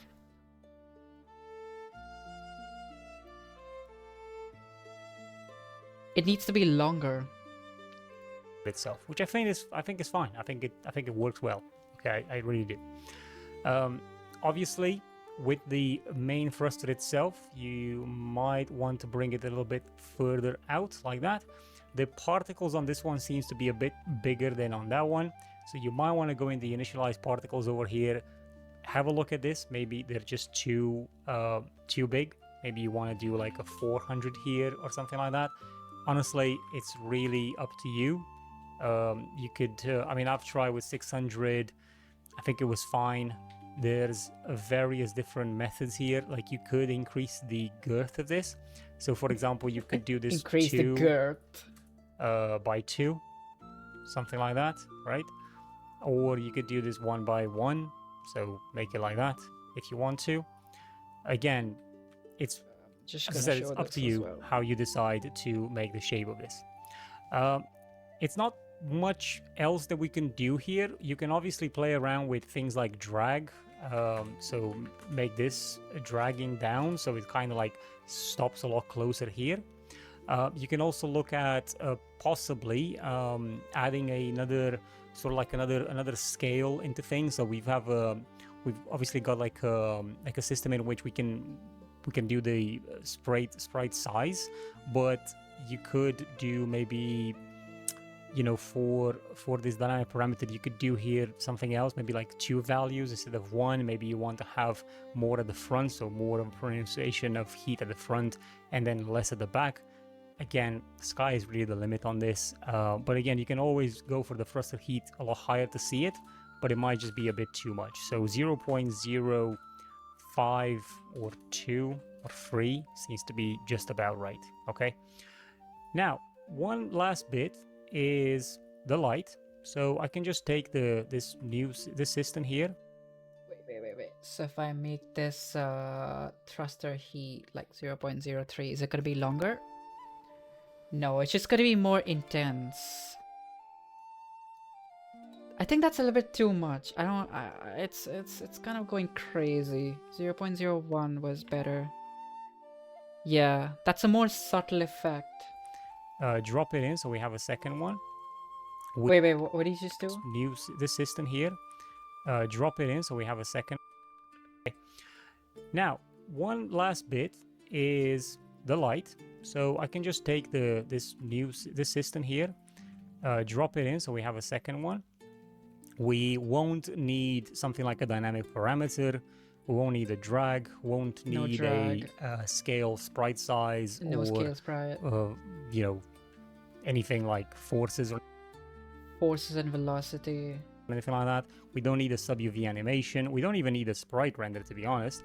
No sprite renderer. What we need here is just a shape, so I can copy the shape. Wait, did he just delete at velocity? Here is just a shape, so I can copy the shape location from this end, so I can take this shape.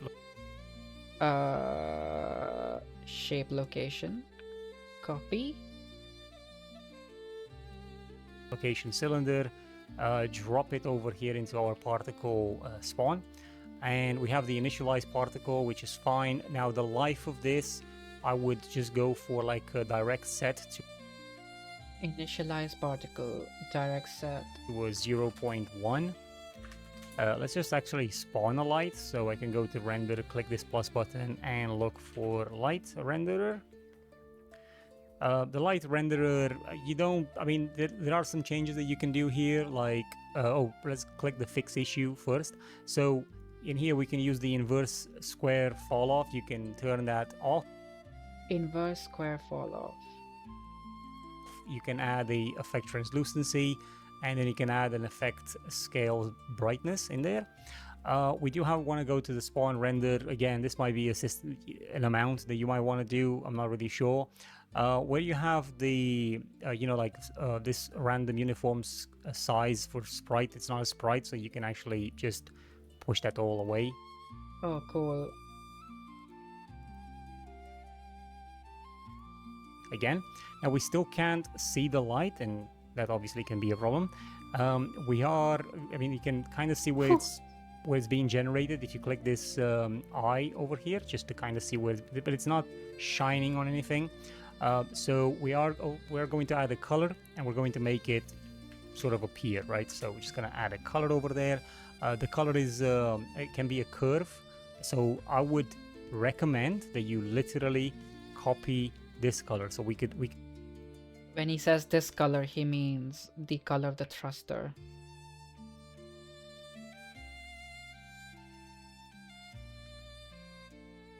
Oh boy. What have I done? Just color.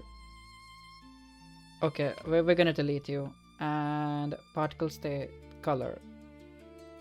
You could just go here and copy this, and you can delete this and just paste it over like that, so we do get the light from there.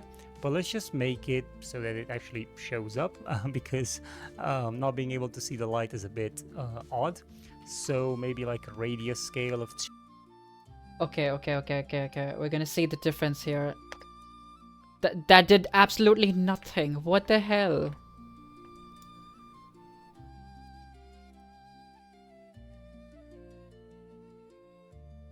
Two, maybe 3. Oh yeah, it did do something. Never mind. Okay. So I think now is the time we want to try moving this thing around to our engine. Wow, that is very bright.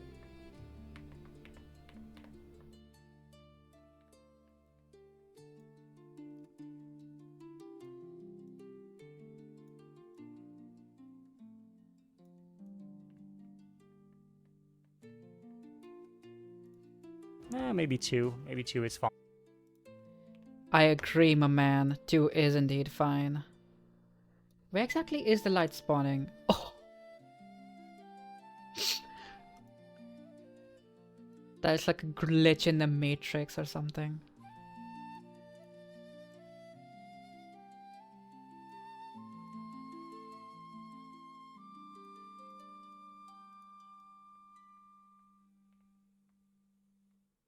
I kind of need to make it a little bit to the left.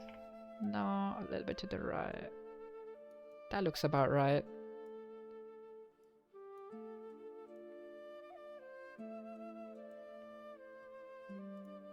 Fine, okay. And we could go to the spawn rate and maybe do this like 1,000. Or we could take the system and just get it a bit closer to there, okay? Now, what I've done in the initial thruster that I've done before. 2 engines? Yeah, there'll be 2 engines. That is, you know, in there. You know what? You're right. I could have had it like a single engine and not look like a face. Maybe I'll create another iteration of the ship where it's not 2 engines. Have actually linked the spawn, well, the spawn rate of the light is, I've linked the spawn rate of the light to, I'll show you actually. I've linked the spawn rate of this light to a user parameter, so I've used a multiple.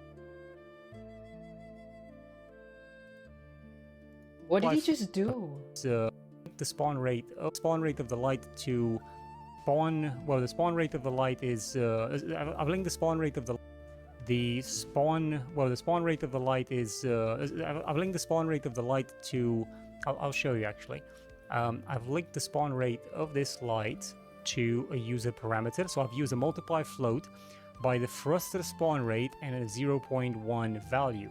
So what that means, if I select the system and have a look here at the thruster spawn rate, if I put this to 0, then there's no light spawning. Oh, that's and as I very increase cool. the thrust rate, you'll then see, let me just push this, the light starts to show up. So right about maybe 200 or something like that, the light will start showing up. And then obviously as I push this forward, the more light will show up, and then at 10,000 it's like full on blasting, just like it is over here now. We still need to do a bit of alignment here, but there you have it. That's kind of how you do that. But thank you guys for watching the video. No. I want to see that that system. means, Well, how did you do thruster that? spawn rate and a 0. Spawn rate is a multiply float.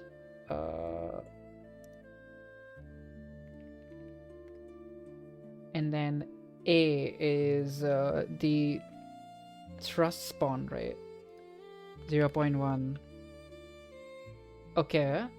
So now if we go to the thrust spawn rate and make it like 1. Oh, sweet. So 50. There's like a bit of light coming through. Oh no, that's too much. What value was it at before? 10,000. 200. So essentially I can just, based on the speed of the ship, I can interpolate the thrust spawn rate, is what I'm thinking. And it's gonna dynamically change the lighting system as well. Very cool.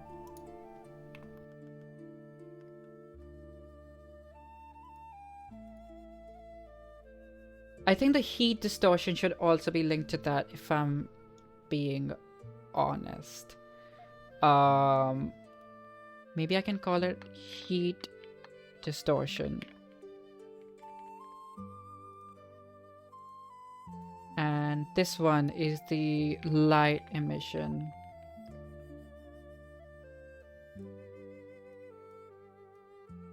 Damn it, I messed up. This is not the heat distortion. That's the plume.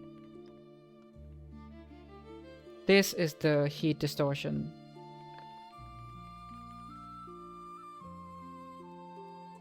And this is the light emission. So yeah, based on the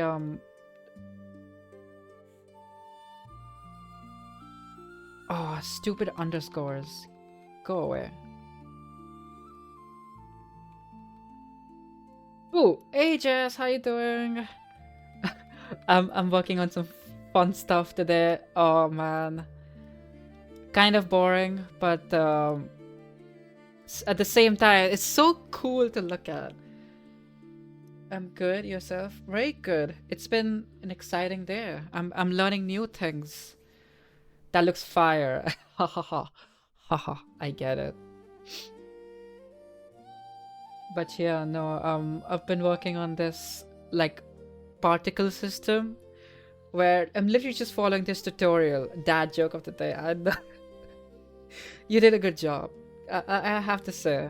I've been following this tutorial step by step and creating this jet plume for my ship. I'll probably be putting this in the dev chat as well. But yeah, so far it's looking pretty good. I just added I wanted to add like a, what was it, multiply float and link it with the thrust spawn rate and maybe like 0.02.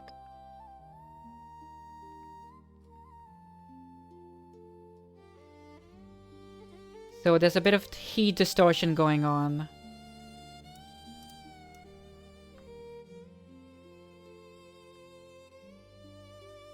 Honestly, you should not be able to see inside it at all. So I think now is the time I can close that tutorial and like start messing around with these values. But it's already what, 10:30? Okay. One thing I'll do is put that to the side and I will place this engine within my ship blueprint. So can I add a Niagara particle system component? Carry on. I'll be here working until midnight anyway. Oh my goodness, this really is the has the work begun then?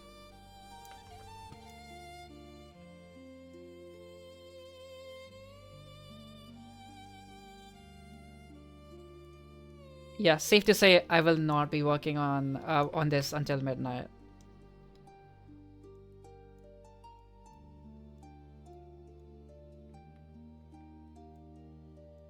It's kind of a little big, isn't it? Working for someone that will be mentioned on the one show tomorrow. So we're rushing to get everything over the line. What's the one show? I do not know of this. The one show.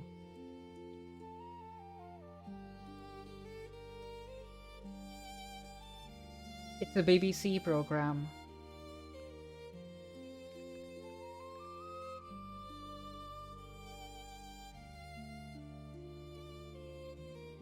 The world's biggest stars on the famous green sofa. Oh, is it like a celebrity interview kind of program?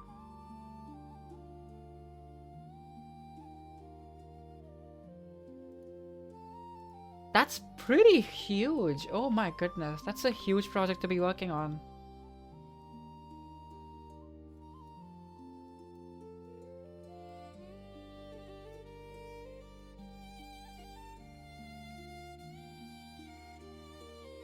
It's like the flagship daily chat event showcase thing. Oh my goodness. Yeah, that's a great opportunity.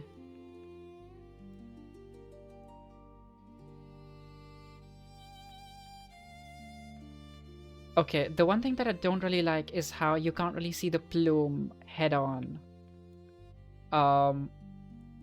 So maybe I should change how it's how it follows. I think because one of the parameters was that it follows. It's like a fixed camera mode. Lol. You start making Rocket League maps? Oh my goodness, you mean... I mean... Rocket League does use the same... maybe not the same. They use Unreal Engine 3. So technically, maybe I could make a custom map. But I don't know. Do they have a custom map system? I'm not actually aware.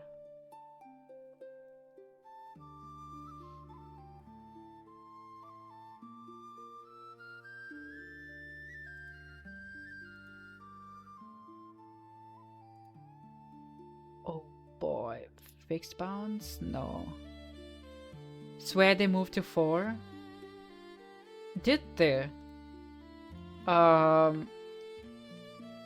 Rocket League engine.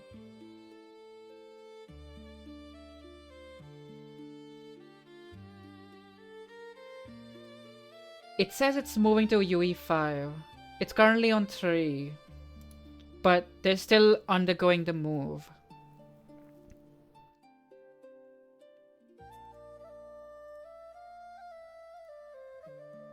Thinking about it though, like Unreal Engine 3 beat them to it. True, I could do that. I mean, I'm already on Unreal Engine 5.7, like the latest and greatest. How are they getting licenses for UE3? Yeah. It's probably like a long-term license that they've got. But some of the best, like the best looking games have come out on Unreal Engine 3, haven't they? Like Batman Arkham City, Arkham Knight, I think was Unreal Engine 3. That was, and it still looks incredible to this day.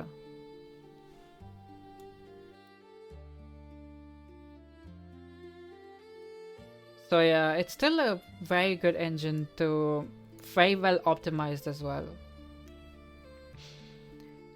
Even UE4 is pretty good. Like look at Stellar Blade, supremely well optimized, and it looks amazing.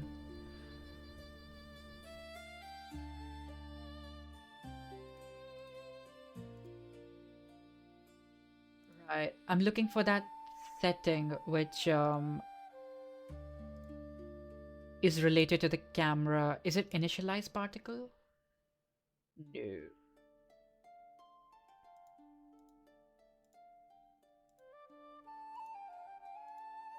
Sprite renderer. I heard that it's difficult to optimize UE5 games or something like that. Honestly, it's just because of the two main things. It's Nanite and it's because of Lumen. And because every single developer that uses Unreal absolutely abuses the hell out of Nanite and Lumen. Where you're not actually supposed to do that. So, like, yeah, I mean, thing is, once you remove those two out of the equation, you can get a very, very well optimized game out of Unreal as well, UE5. For example, look at Arc Raiders. Arc Raiders uses like a I think it's mentioned that Embark Studios, they used a modified version of Unreal Engine 5 where they've completely removed Nanite and Lumen. And it runs so good. Arc Raiders runs excellent and the game looks banging. It looks so good. Face camera plane.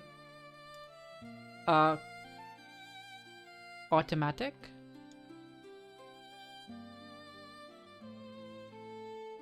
I think that's better. Yeah, that is better.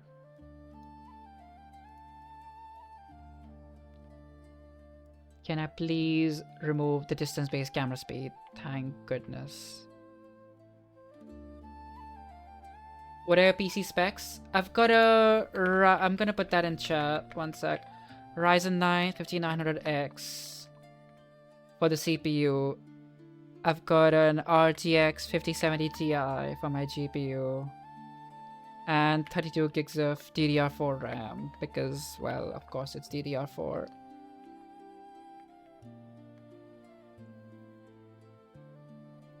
So yeah, it's a pretty beefy PC. Very, very beefy.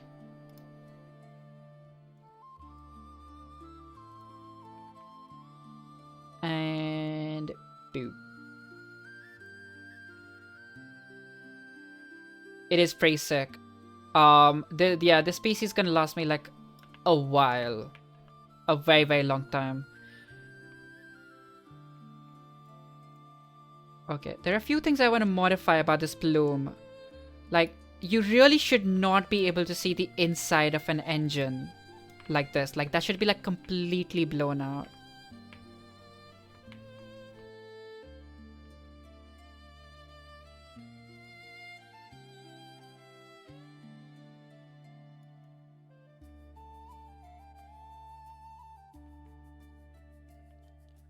but we'll see how it looks in terms of flying it. Oh my goodness, that does not look. Yeah, that looks weird as hell. Is there a setting for thickness that might block the inside? Damn. Oh yeah, you're right. Let's have a look. Also, the velocity just like completely distorting how it looks.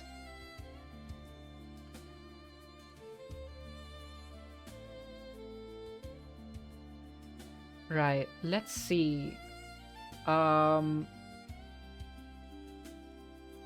was it? Thrust spawn rate. Maybe if I make this like 50,000. Oh yeah, look at that. That looks much better. The only thing that's not as good is the distortion now. So the heat distortion. I'm gonna make that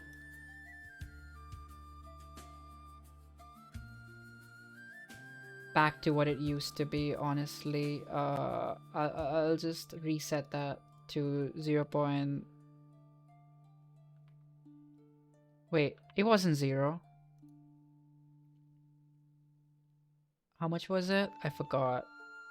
I may have to look at the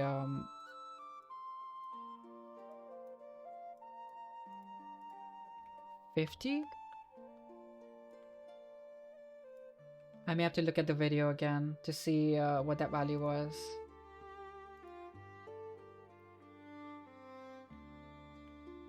Nope, that's not what I meant to do.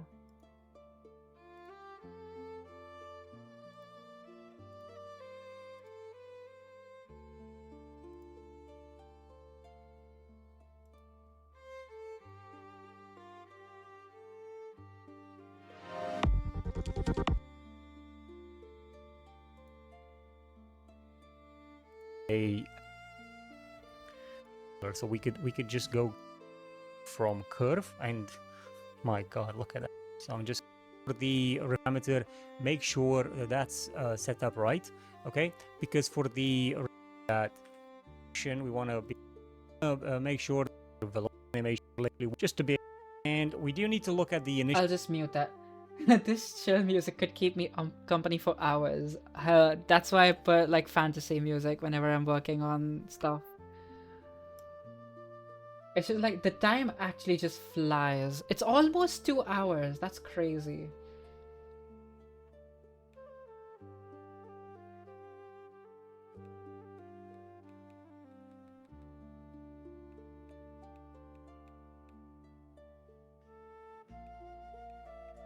Sorry, I'm just looking at the spawn rate for this.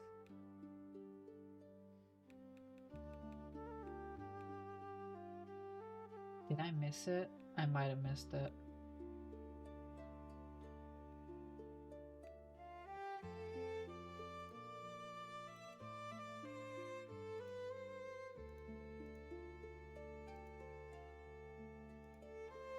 Okay, I'll just keep it at what I think looks right.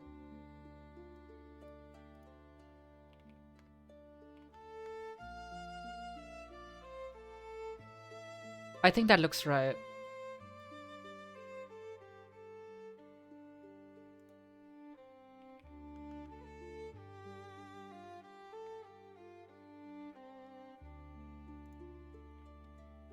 Okay, the one thing that I really don't like is how making the ship move also makes, like, it's a cool effect, not gonna lie, but it's not what I'm looking for. Like, look at that. That's so weird. It's very weird looking.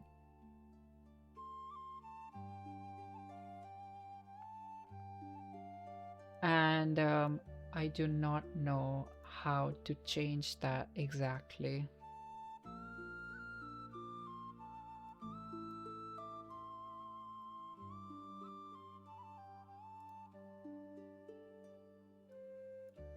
First of all, I'm gonna make the drag like insanely high. Never mind, that didn't do anything for me. Solve forces takes values accumulated into transient physics force. Ooh, this is what I... Reduce velocity? Add velocity. Velocity speed.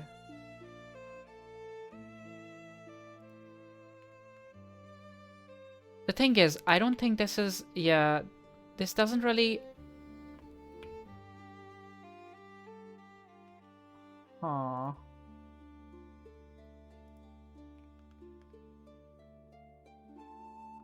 This doesn't really update the particle velocity. Rotation mode. World? Nah, local was correct. Disable physics interaction entirely. That is true, but how do I do that?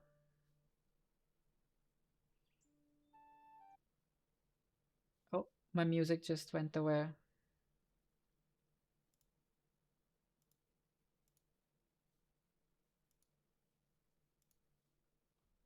Let me get some calm Japanese music. One of my... It's the openings of one of my favorite animes. Not really. But it is one of my favorite openings. From an anime, which shall not be named. It might be a little bit too quiet.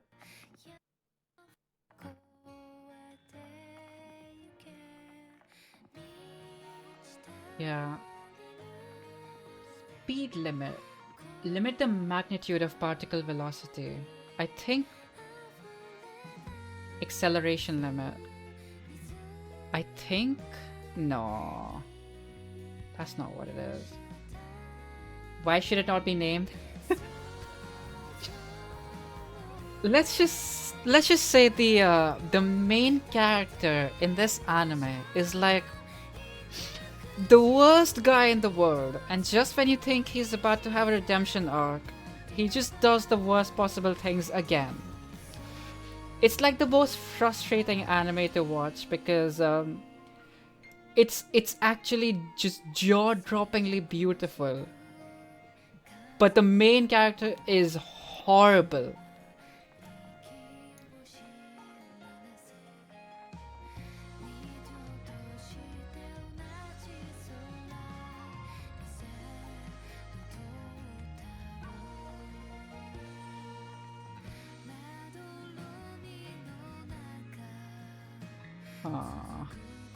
Okay, so I have a different idea. Maybe in BP underscore ship, there's like a physics interaction happening here, just like you said ahead, Dev. Or, yeah.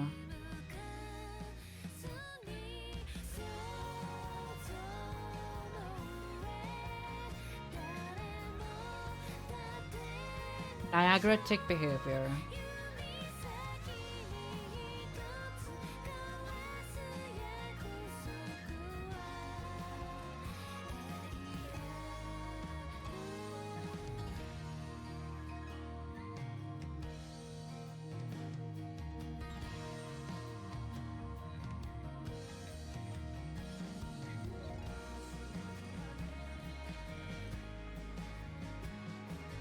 Okay, I might need to do a Google search for this. Niagara... What was it? Niagara system component?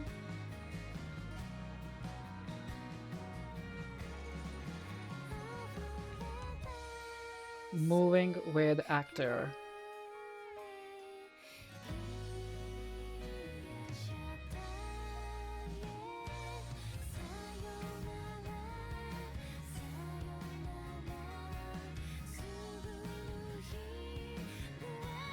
Pawn system attached.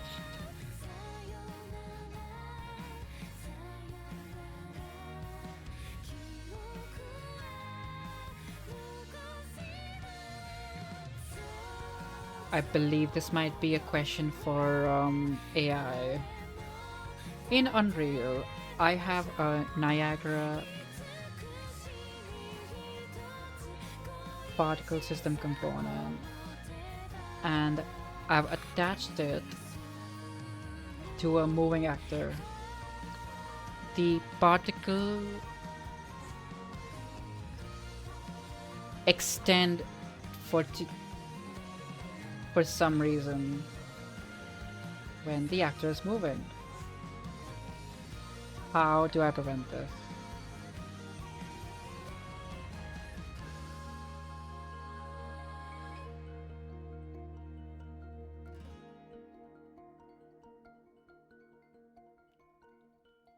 The Niagara system is inheriting your actor's velocity. Open your Niagara system asset. Okay.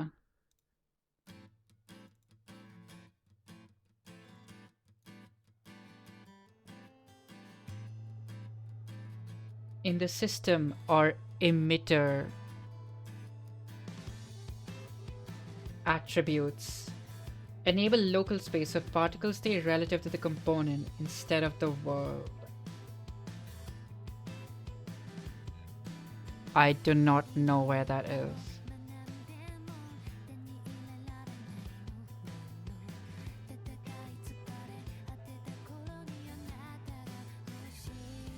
In the system properties panel,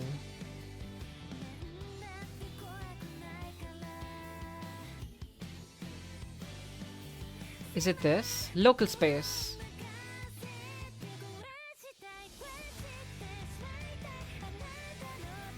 In the particle spawn update modules, particle spawn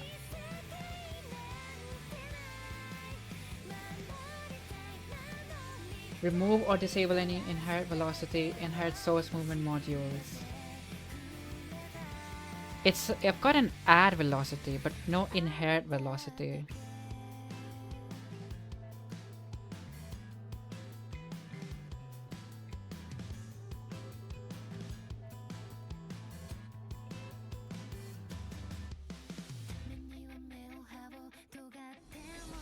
Gotta go. When you're going live next? Most likely, I don't know. It could be tomorrow, but I need to think of what to work on next.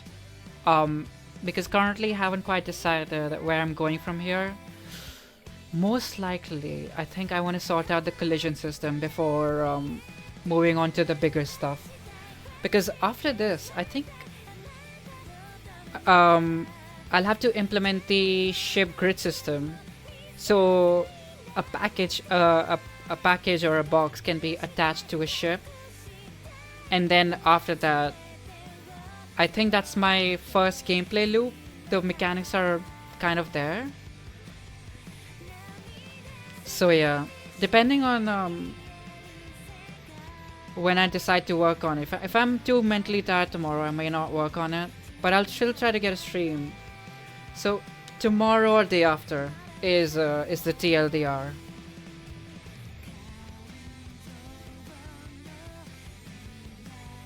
Okay, so apparently according to Perplexity, that should have solved my problems. Oh my goodness, Perplexity, you're awesome!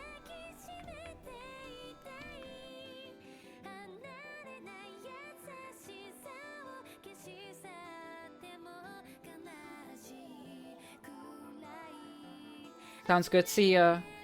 See ya. Oh, forget. Ignore Nightbot. Nightbot is being weird. Bad Nightbot.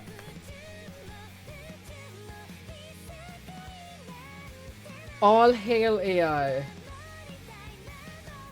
Okay. Now we go back to our big boy level. Thanks, man. I appreciate it. I'm so happy. It wasn't wasted effort. Oh damn, that ramp is still in a weird place for some reason.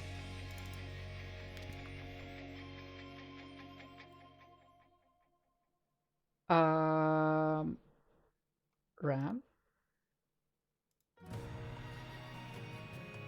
They will kill you they will kill you last in the revolution. I know, that's why I said it.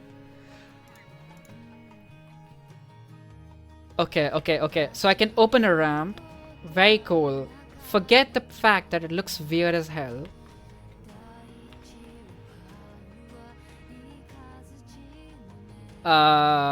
Forget the fact that the... Okay. I know what's going wrong. The ship doesn't have any physics. Simulate. Body. Simulate physics.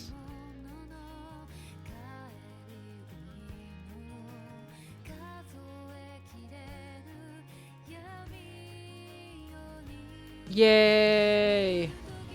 And then I can fly. Woo! Oh, that looks so cool. And now in space, and like it looks even better. I do want to change the shape of the emitters, so I'll spend a little bit more time doing that.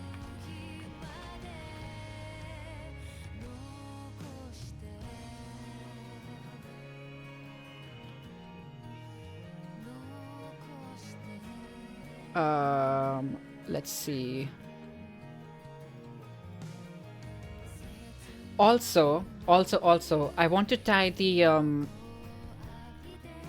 what is it? The emissions, the actual emission. Oh, let me actually name this properly. L thruster. Nope. Left thruster. Right thruster.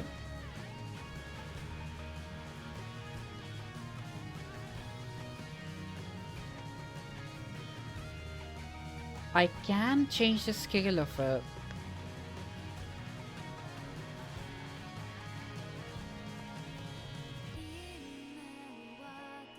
Yeah, that's too huge. Oh, it's because it's locked. Can I just like make one of the axes longer than the others?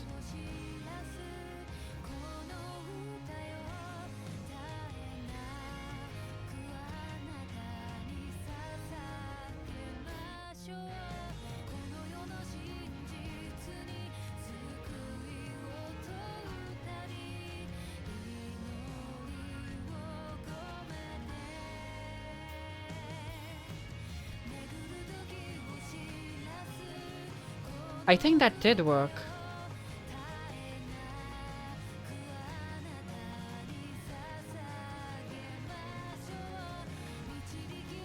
And I kind of want to reduce the scale of the height. Oh wow, thank you so much for that link, Fated Sensibility ZWM3EBWV2. You deserve something really, really special for that. And you know what that's called? A ban.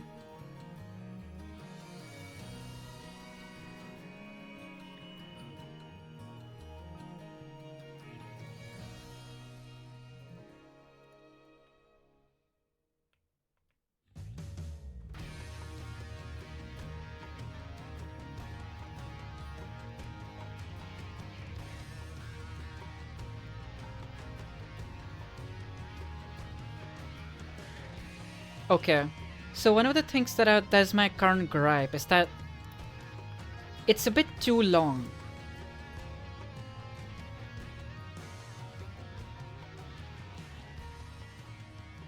I kind of want to scale it down a lot more.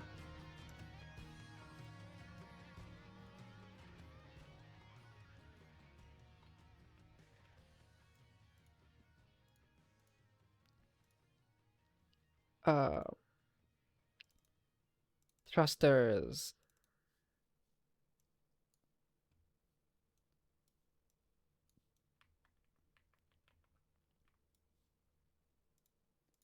What happened to my next song? There it is.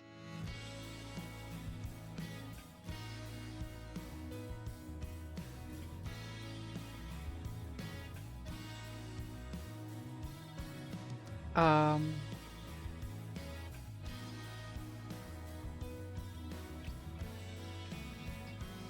It's because of the cylinder height. I need to make it like...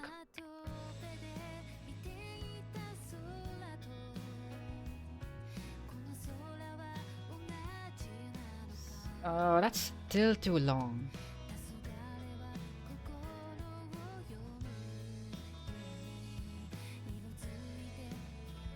I mean, it looks pretty cool, but uh,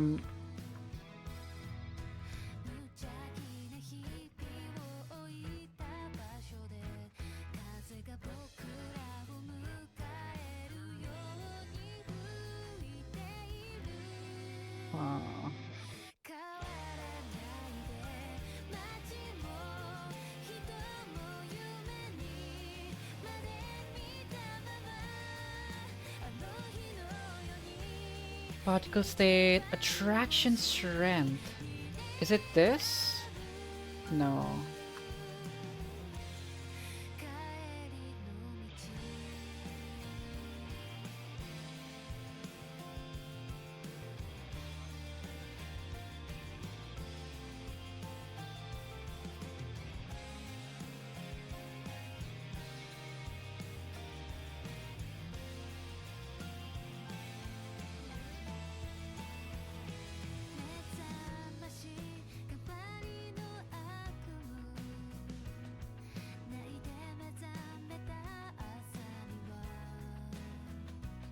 Sprite size men. Oh, there we go. I think.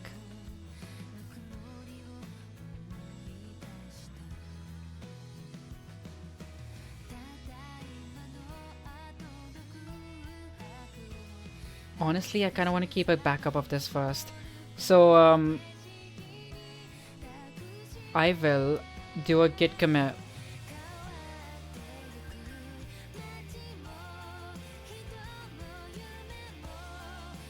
Can I just, no?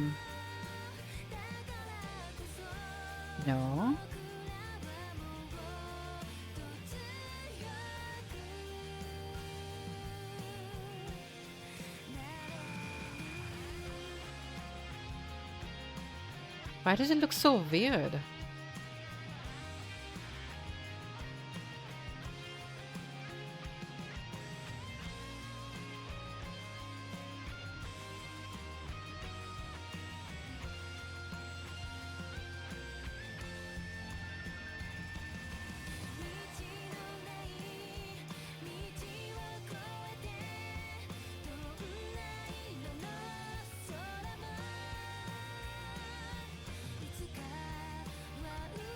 Good VCS.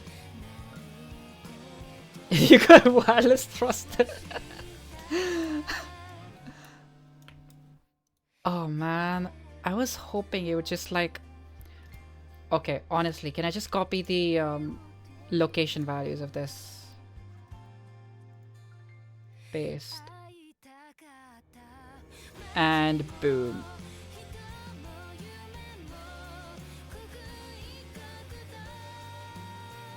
Why does the left one look thicker than the right one?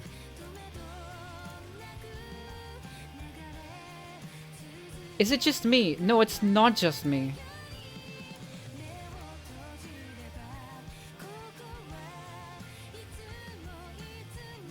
Is the plane at a bias? Oh yeah, I think it might be.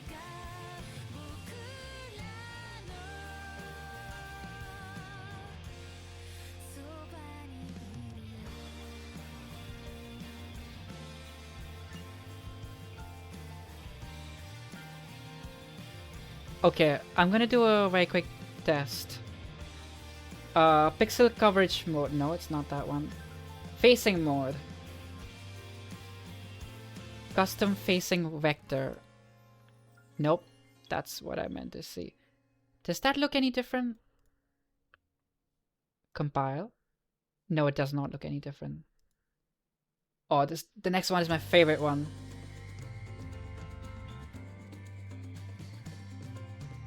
You cannot see it, but I'm like bobbing my face right now, my head.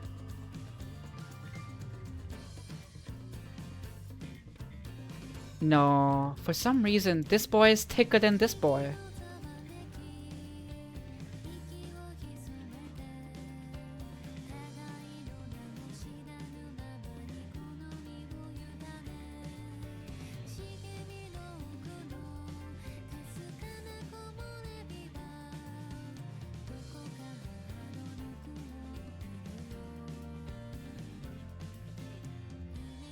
the ship. It shouldn't be.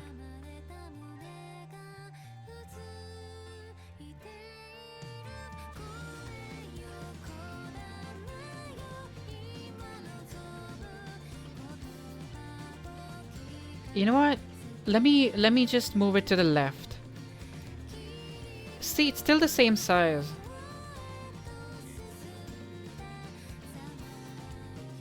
Okay, I'm gonna move that to the right. And this one goes here.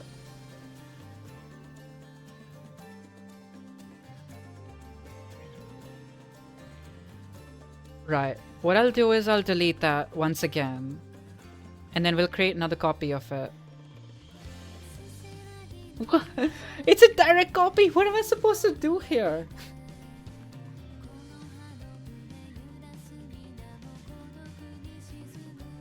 Okay, we'll figure that out later. For now, our ship is like, I don't know, it has a lopsided thrust ratio.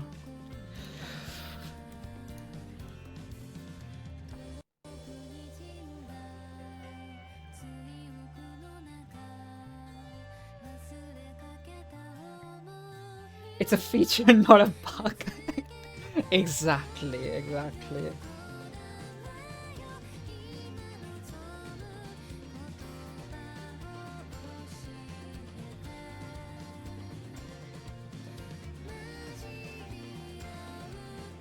Oh, I wonder if it's because of the extraction force.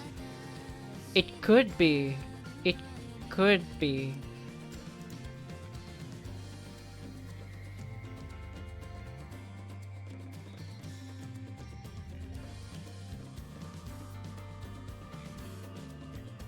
Or not. Back. Hello there. Welcome back. I'm still at this. I'm like trying to, desperately trying to reduce the size of the bloom.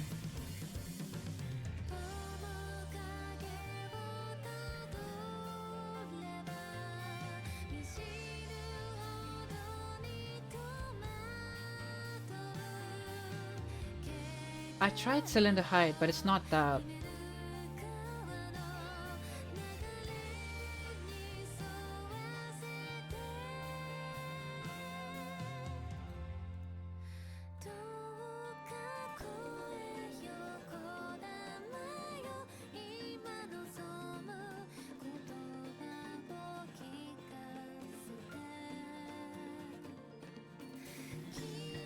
Can you pull them both out of the ship to check? Yeah, sure.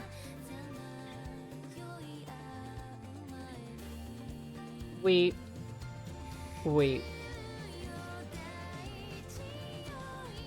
Like, it's pretty clear. The one on the right is thicker than the left.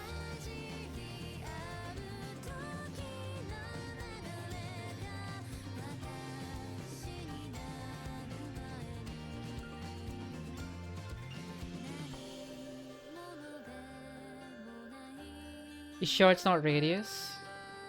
They're using the same... what is it? The same particle... They're inheriting from the same particle, so I wouldn't have thought that it would be different radius at least.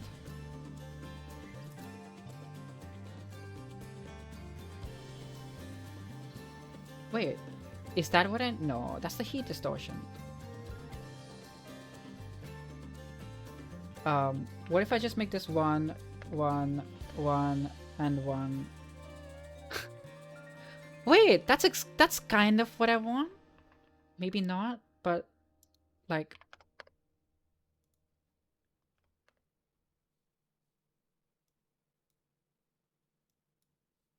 Okay, yeah, what I wanted to do was like a git commit first. Before I start messing around with values. Because we've got this and it works it looks fine.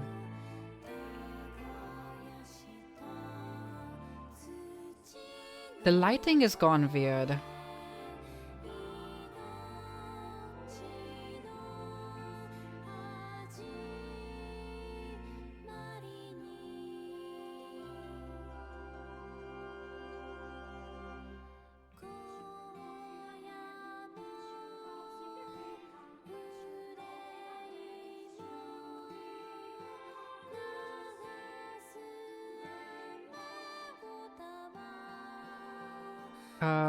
What did I want to do? I wanted to do revision control, submit content.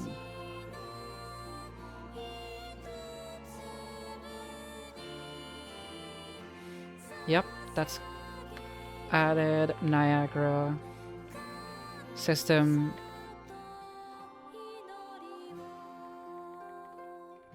Niagara system based thrust effect.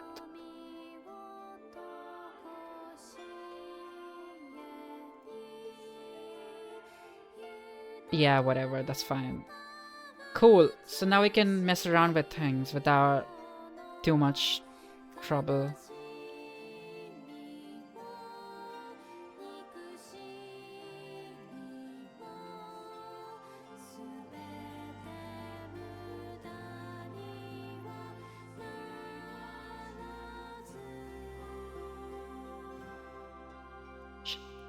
Silent child.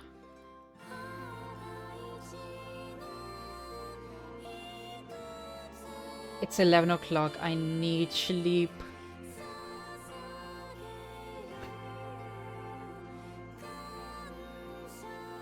It's definitely not that. It does make a difference, but it's not that.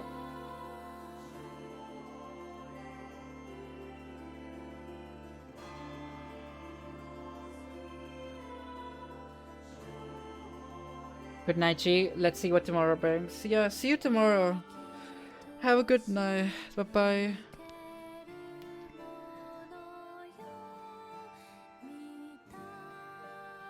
Hope you enjoyed the stream, Charles. I know it was a pretty boring one, but yeah. The next one should be more exciting, I think.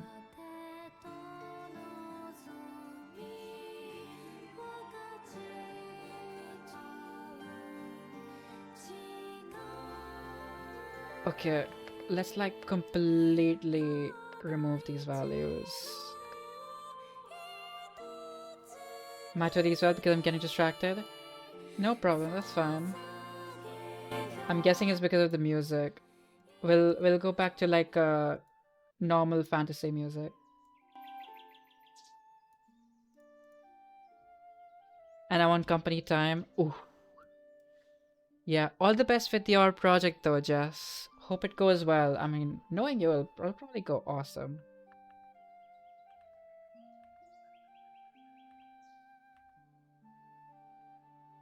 See ya. Have a good night.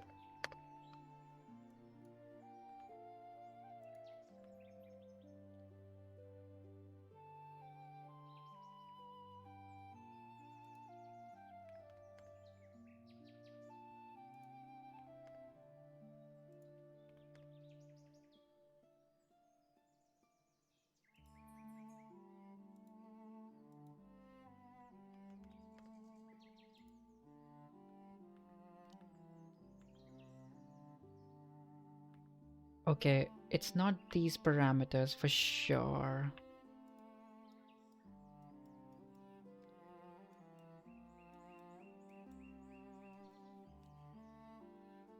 I really don't want it to be the line attraction force. Because it does such a good job, honestly.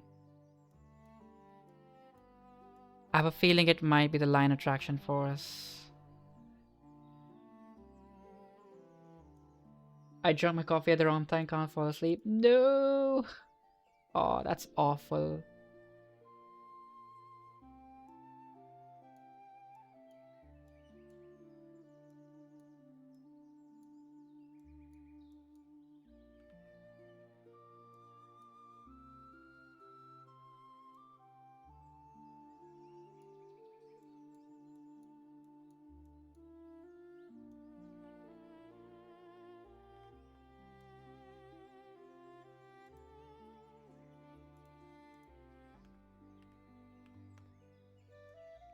Yeah, it's definitely not this either.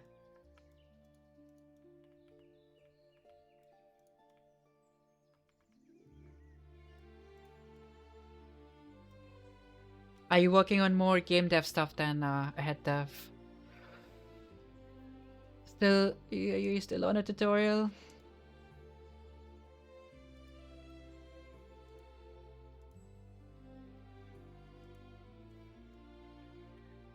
This makes such a nice difference. I really hope, I really hope it's not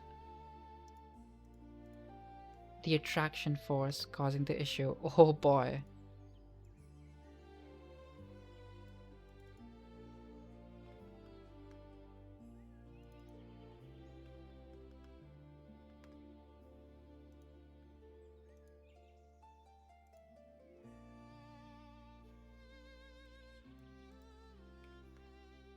I can make it very emissive.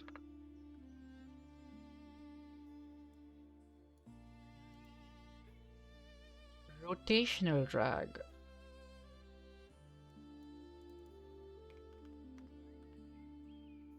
Yeah, that did absolutely nothing.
Ten by 2.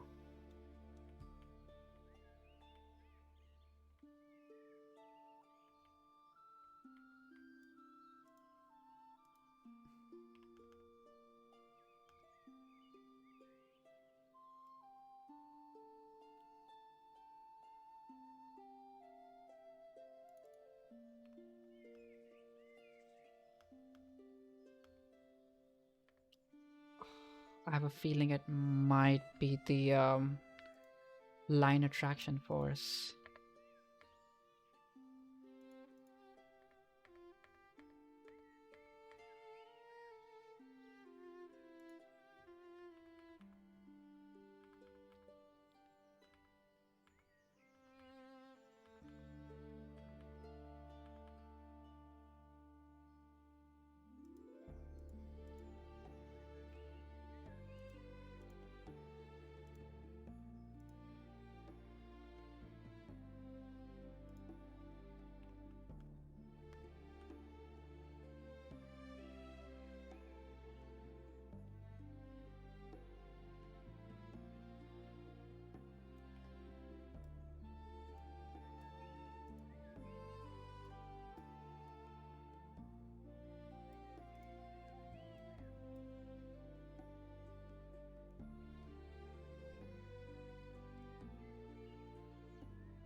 Okay. I mean, one cool thing I can I think I'm gonna leave it there for now. I'll probably look at it later. Um, one very cool thing that I can do while I'm here, just as a final like sign off thing, is do like a nice event tick function and get there. If from the floating pawn movement component I could get the max velocity, get max speed, and get speed. Nope.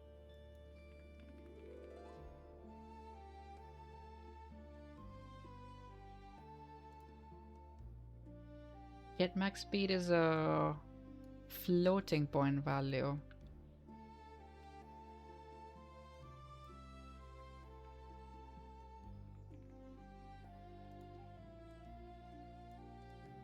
Can I do vector length?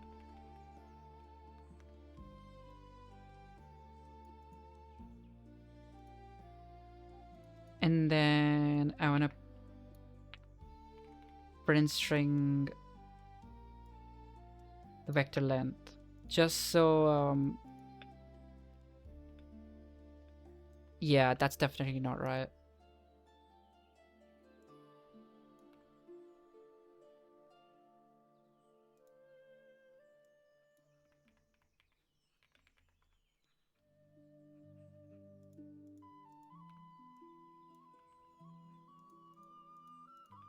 Oh wait, it might be 120,000. And if I get that, let me see if it maxes out at 120,000. It does. Okay, so that was the correct thing to do. Basically, all of this is just to get a scale value. Max speed divided by, no, the other way around. If I get the vector length of the current velocity divided by the maximum speed, I can get a ratio of the current velocity to the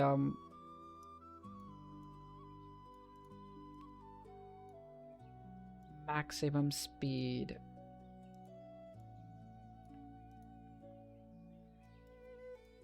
I don't know if you can tell where I'm going with this.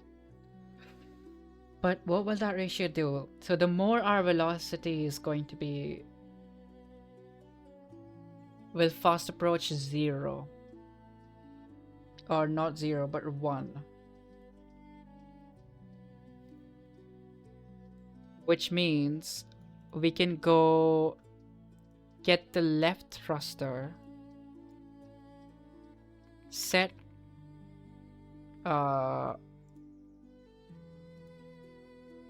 the thrust spawn rate. Nope. Get user, set user parameter.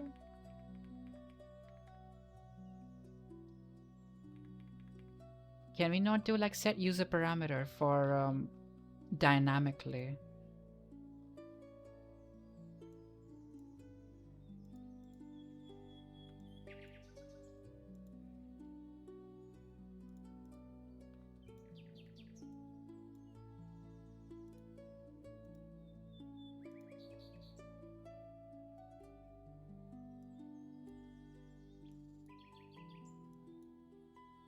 Let's see if we can or cannot.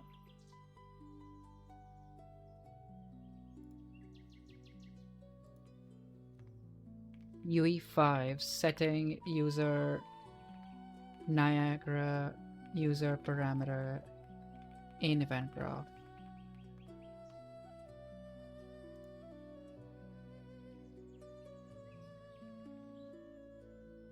You think about releasing this game, or is it a hobby project? Currently it's a hobby project, but if I get the systems all figured out, I think I'll definitely be releasing it. Because there's some like viable, it's a viable idea for sure. It's just going to take a while to get there.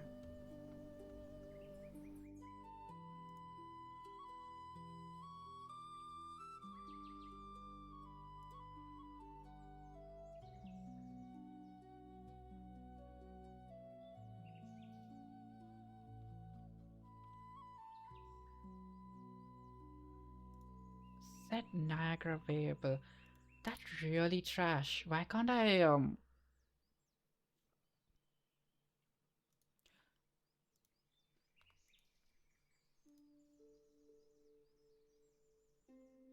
Niagara system asset?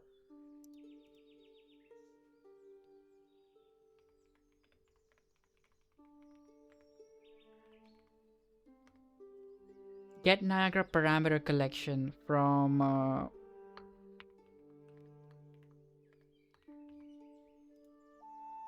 nope. Niagara.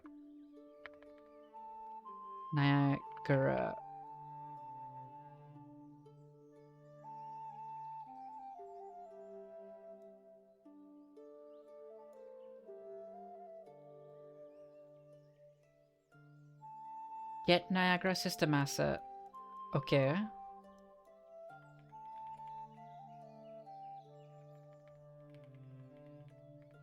I want to modify the thrust spawn rate of add Niagara particle system component. No.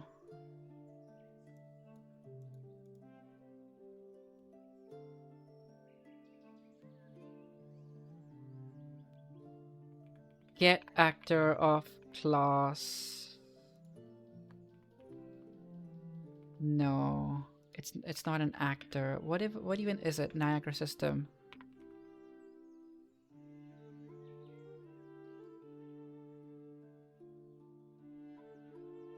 Get a Niagara float parameter by name. Yes?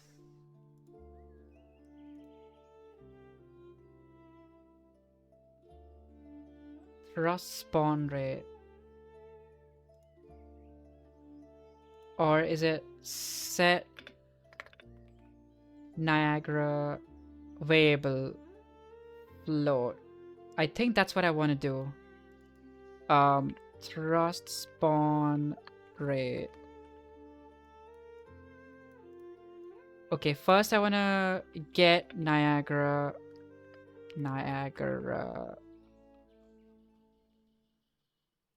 variable in and same name. If it's valid, then we can take this and whoops, that's not what I meant to do. Multiply it by the velocity scaling factor and set the value. Okay, this looks very messy, but if this does what I think it does,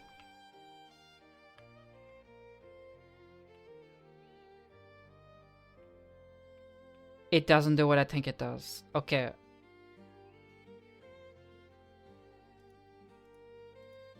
That is because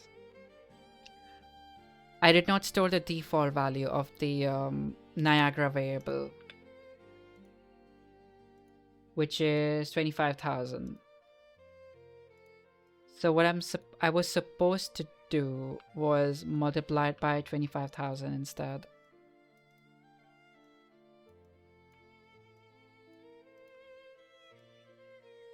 I think now you can probably see where this is going, right? Right? Surely, right? Yes.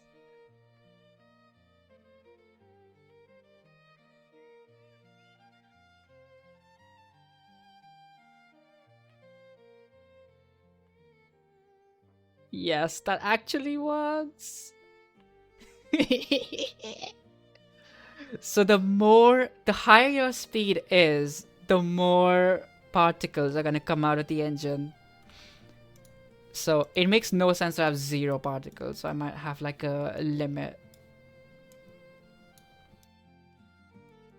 Like 0.1 maybe. Choose the maximum between the two, 0.1 and the current value.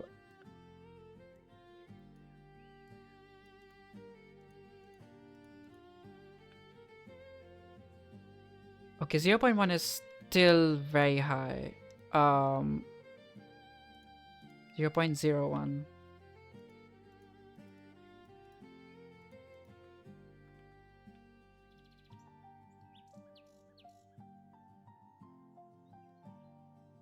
Yeah, kind of like that, I think.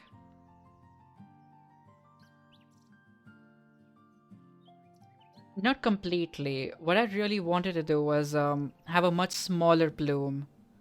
But of course, I have no idea how to do smaller plumes yet.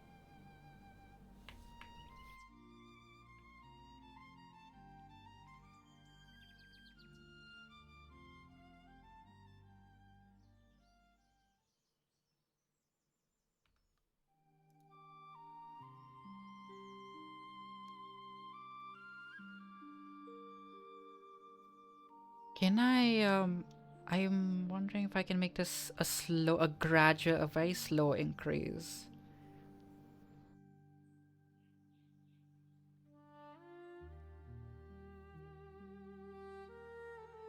instead. Um,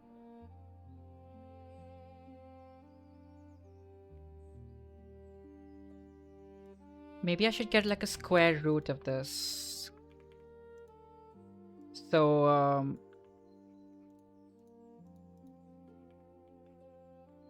nope, not a square root. What I meant to do was like a square of this, because then it's gonna go very slowly.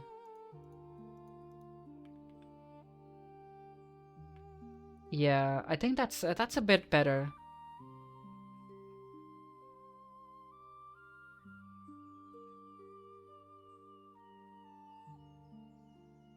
It's complicated if I don't worry about it. Basically, I'll explain what I'm doing. Based on the velocity of the ship, so the more the velocity of the ship will be, the more particles will be coming out of the engine. And I've essentially scaled the so in order to do that, what I've done is from the movement system of the ship, I got the current velocity, I got the vector length, so now it's just a single float value of the velocity. Then I got the max speed of the movement, which is always a constant value. If you divide the two, you'll get like a ratio of the maximum speed to the current speed. And this is always a number which is below 1. So now that you have a number below 1, you can scale that by the spawn rate of the particles. So essentially, if your velocity is very low, you will have very low number of particles spawning. And if your velocity is high, you'll have the 25,000 particle spawning, which is your standard rate. And by squaring it, I'm essentially slowing that down even more, because when you have like a number below the decimal point, the more you square it, the smaller that number gets. So it essentially smooths it out, right? Like the spawn rate quite nicely. It makes it less linear. So I just added like a non-linear characteristic to the spawn rate, so it looks nice and smooth.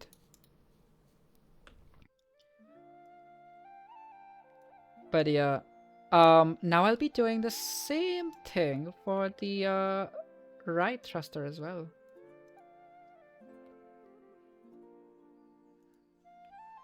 Right thruster. Get right thruster. That's the target. Boom.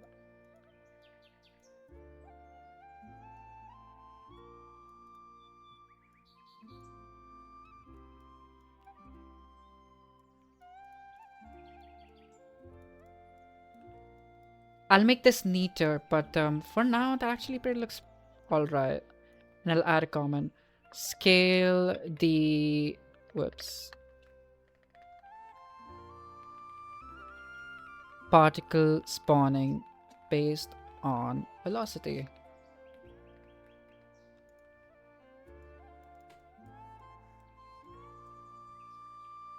How do you add comments? You just select the section of code that you want to put comments around. So I'm just selecting all of this, and then I press C, and it just puts a nice block around it. So move ramp to desired location. Open/close. And then you can even change the color of the comments. Like it's red now. It's green now. But this is my editor default.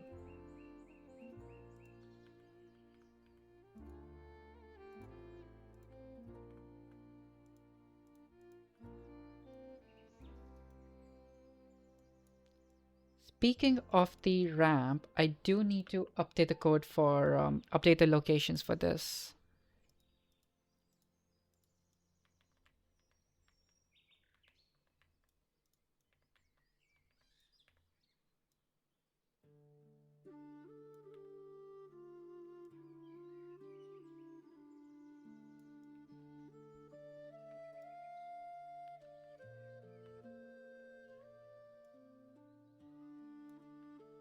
Yeah, the pivot point of the ramp is not quite right.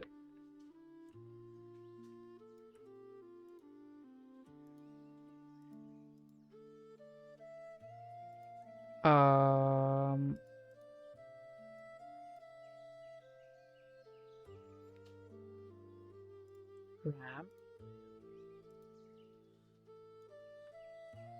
Modeling tool.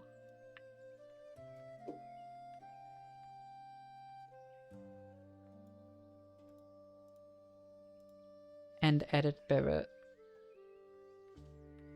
Where does it need to be? This is such a horrible way of doing this.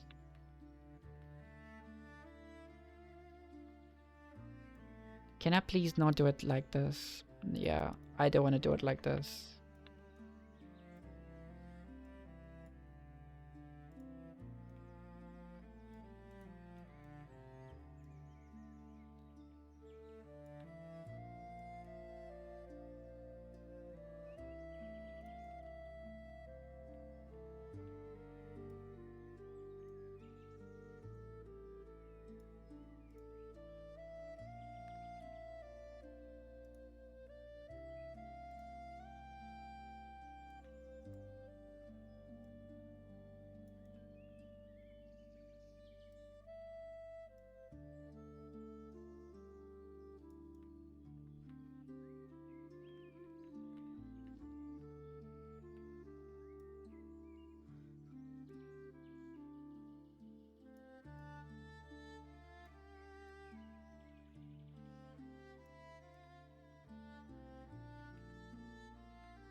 I mean, I want to have it attached, somewhat attached at least.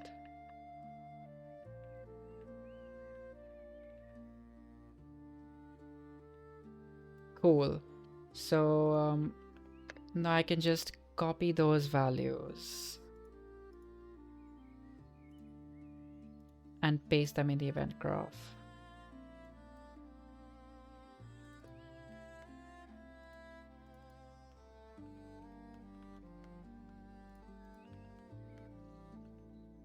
And the ramp open position is just this location.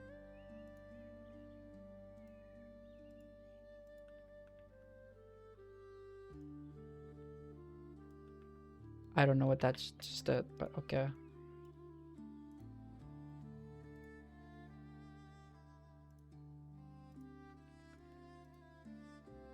So now we can test the ramp opening logic. Yep, that works.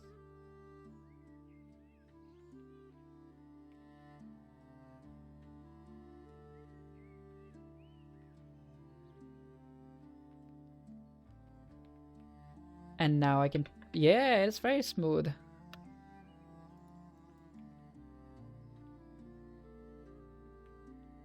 And chuck a box in, and then close the ramp. And now based on the speed of the ship, the engines will be more intense and less intense.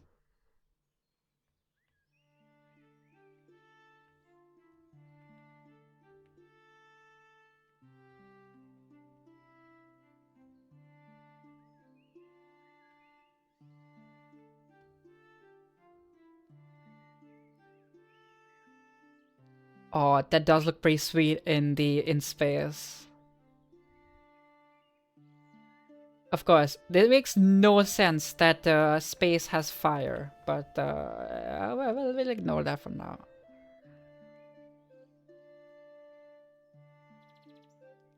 You can go to space and everything. Yeah.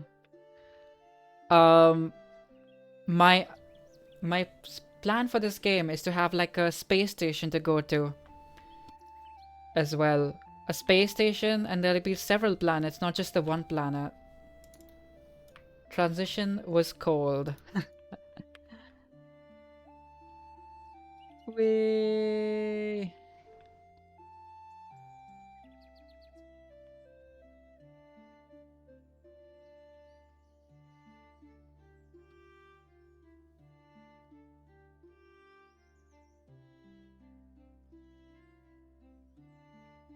But yeah, the idea is to have multiple planets and even a space station, but that's like way into the future. I haven't figured out all of the game mechanics yet. So once I've added the game mechanics, I can start thinking about different planets and adding more things. Wait. Crash landing.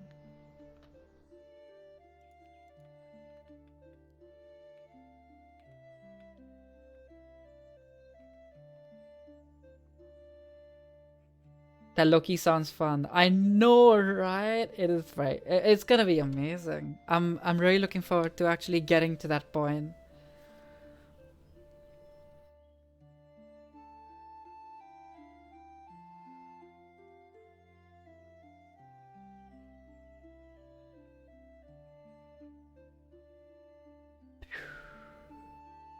Cool. Right. I think that's pretty much it for the stream now. I've accomplished what I wanted to do today actually. I got a I got a ship engine particle system kind of running. However, there are still some issues with it clearly that need sorting out. But honestly, it looks pretty alright. It doesn't look bad at all. After a few more fixes, it'll become a whole lot better. But for now, I think that's pretty much it. Thank you so much for joining ahead, Dev. It was really nice to have you in comments. Then we also had Charles, which is my co-worker, joining in the stream as well. We had Jess. We had up to 5 people watching at one point, so hopefully the Twitch gods would be kind upon me and finally give me an average viewer of 3. If not, I will cry. But yeah, I'll be ending the stream there. It's almost 3-hour stream. Take care, Dev. Have a good night. I hope you get to sleep soon as well. See ya.